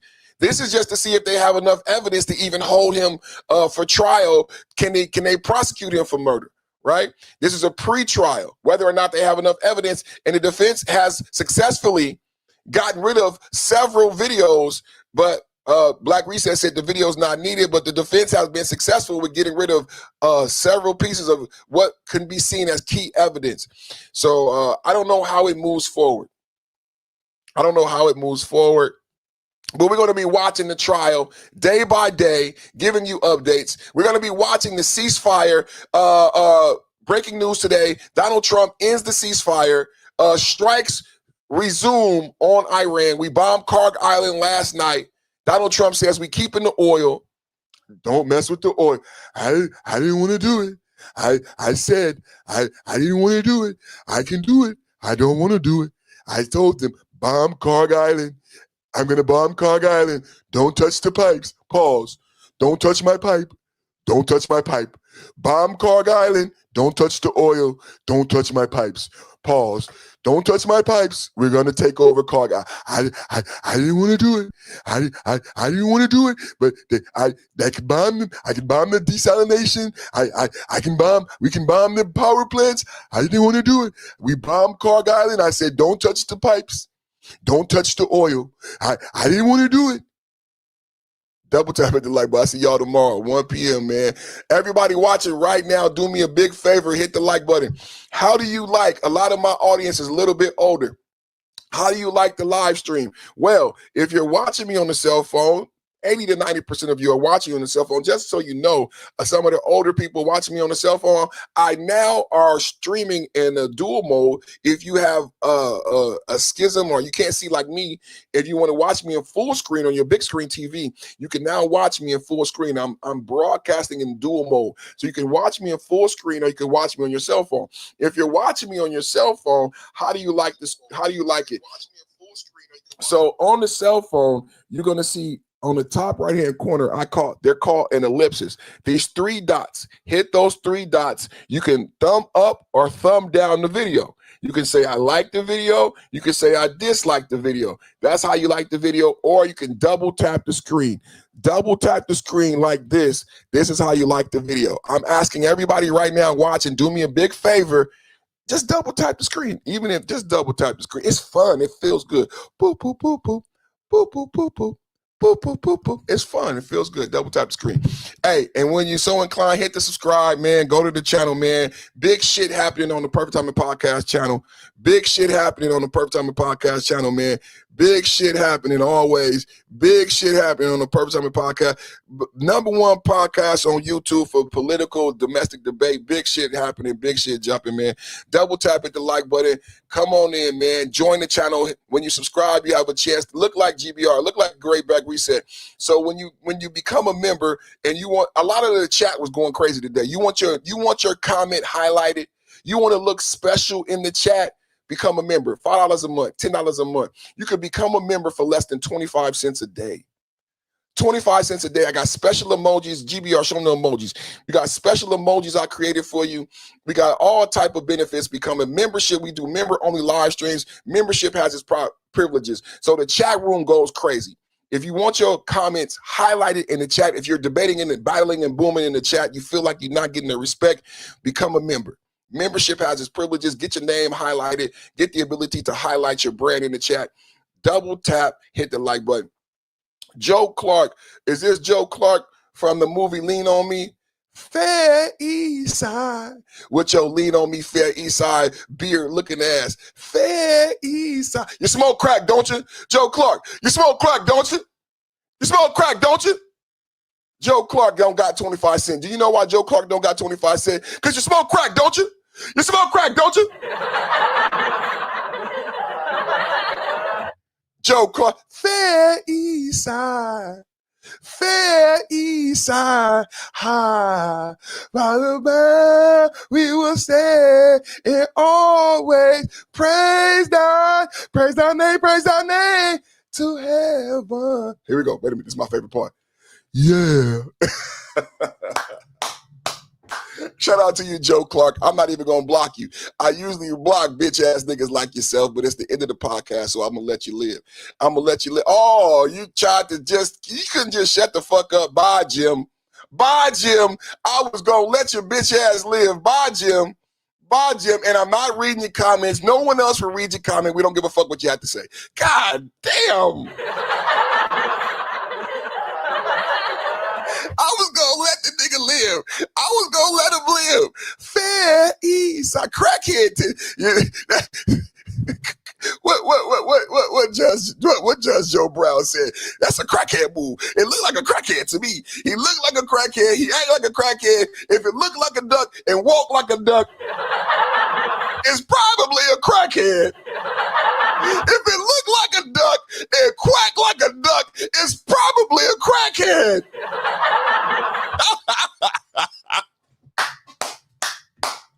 If it looked like a duck and quacked like a duck, it's a crackhead. Fair East Side High. By the by, we will stand and always praise thy name to heaven. Yeah. How many of y'all seen Lean on Me and Joe Clark? How many of y'all seen Lean on Me, Joe Clark? You smoke crack, don't you? You smoke crack, don't you? Fair East Side. Fair. Y'all, we had the best movies. We had the best movies. 90s, the golden era. We had the best movies. We had the best upbringing. Oh, man. What was that movie he was in? That was Morgan Freeman. Remember Morgan Freeman? Check out my T-so.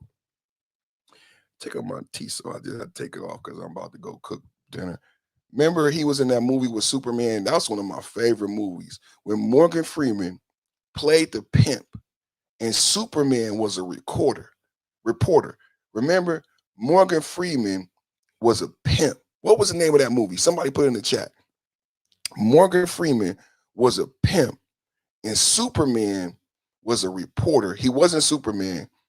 That was a good ass movie. What was the name of that movie? Morgan Freeman is a motherfucker. Praise thy name to heaven. Yeah. That was his only part. That's the way you shoot. From now on, when you shoot, that's how you shoot. That was his only part. That's all he had to say. Yeah. To heaven. Yeah. I know I can't sing.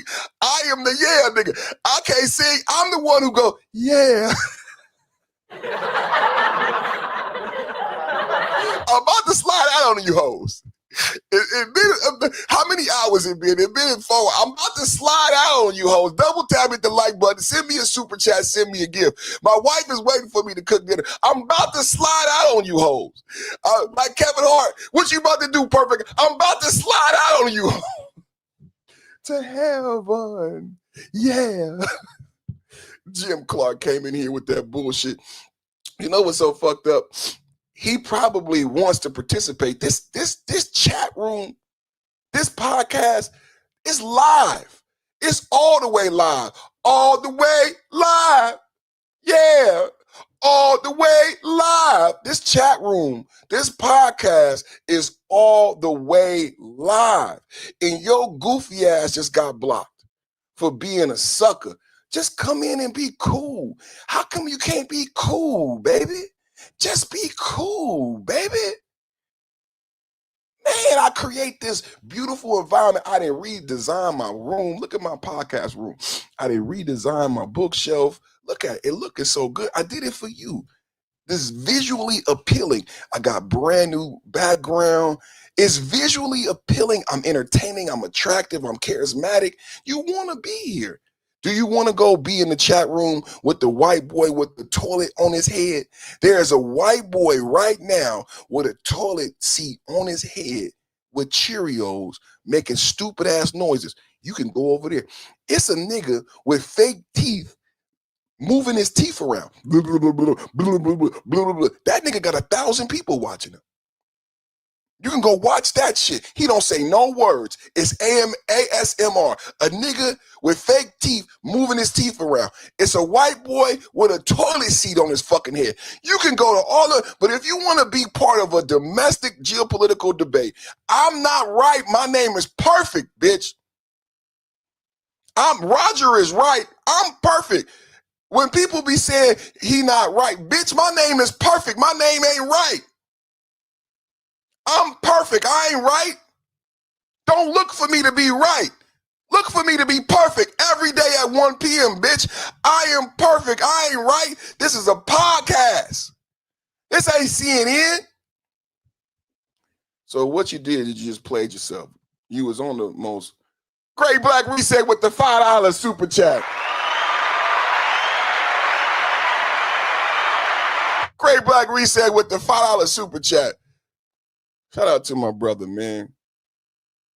Thank you, bro. It means a lot. See a super chat, send a super chat. See a super chat, send a super chat. See a super chat, send a super chat. Yeah, man, he know he wanted to participate. He just wanted to, he thought he was funnier than me. Start your own podcast. If you so funny in the chat, go try to do this. Go do what I do. I would love to see it. I will come there and support you. Just like I told my brother, Great Black Reset, anything he do, come here, come up, announce the shit, I will support you. Don't come in my chat. Just be cool, baby. Just be cool, baby. Perfect time of podcast. I gotta go cook this. My daughter want me to make that dirty spaghetti from Mr. One Stop. Shout out to Mr. One Stop. Shout out to Kimmy. I've been making the dirty spaghetti ever since we seen it. She love it. Daddy, I want you to make the spaghetti, not the red one. I said, oh, the dirty spaghetti? Because mommy, I made it for my wife as a surprise because my wife watches TikTok and she likes my cooking. So I made her the dirty spaghetti. They fell in love. Now my daughter is like, Daddy, make the spaghetti, but not the red one. I said, okay. So we making dirty spaghetti for my wife and my daughter tonight. Hey, I love you guys, man. Thank you for a great podcast. Double tap at the like button. When you subscribe, hit the plus sign, become a member. Membership has its privileges. Everybody right now watching, huge favor. Even if you never come back again, huge favor. Hit the like button and subscribe. I love you guys. Have a good night. God bless Charlie Kirk's memory. God bless Donald Trump. God bless America. I'll see y'all tomorrow. Shout out to Great Black Reset. Shout out to the Roger Report. Shout out to the Habitual Line Steppers. Yay, yay. Yay, yay. Shout out to the Roger Report every day, every morning. Best live show on YouTube in the morning, 7 a.m. Chicago time. The Roger Report. If you want to see me on a live panel, if you want to see Great Black Reset, subscribe to the Roger Report every morning, Monday through Friday, 7 a.m. Tap in if you want to join some intelligent men, leaders in their community, just some great brothers. Roger Report. Every morning, 7 a.m. on YouTube. And you can find me there. You can find Great Black Reset and other great brothers like that. And that's all I got to say. Salute.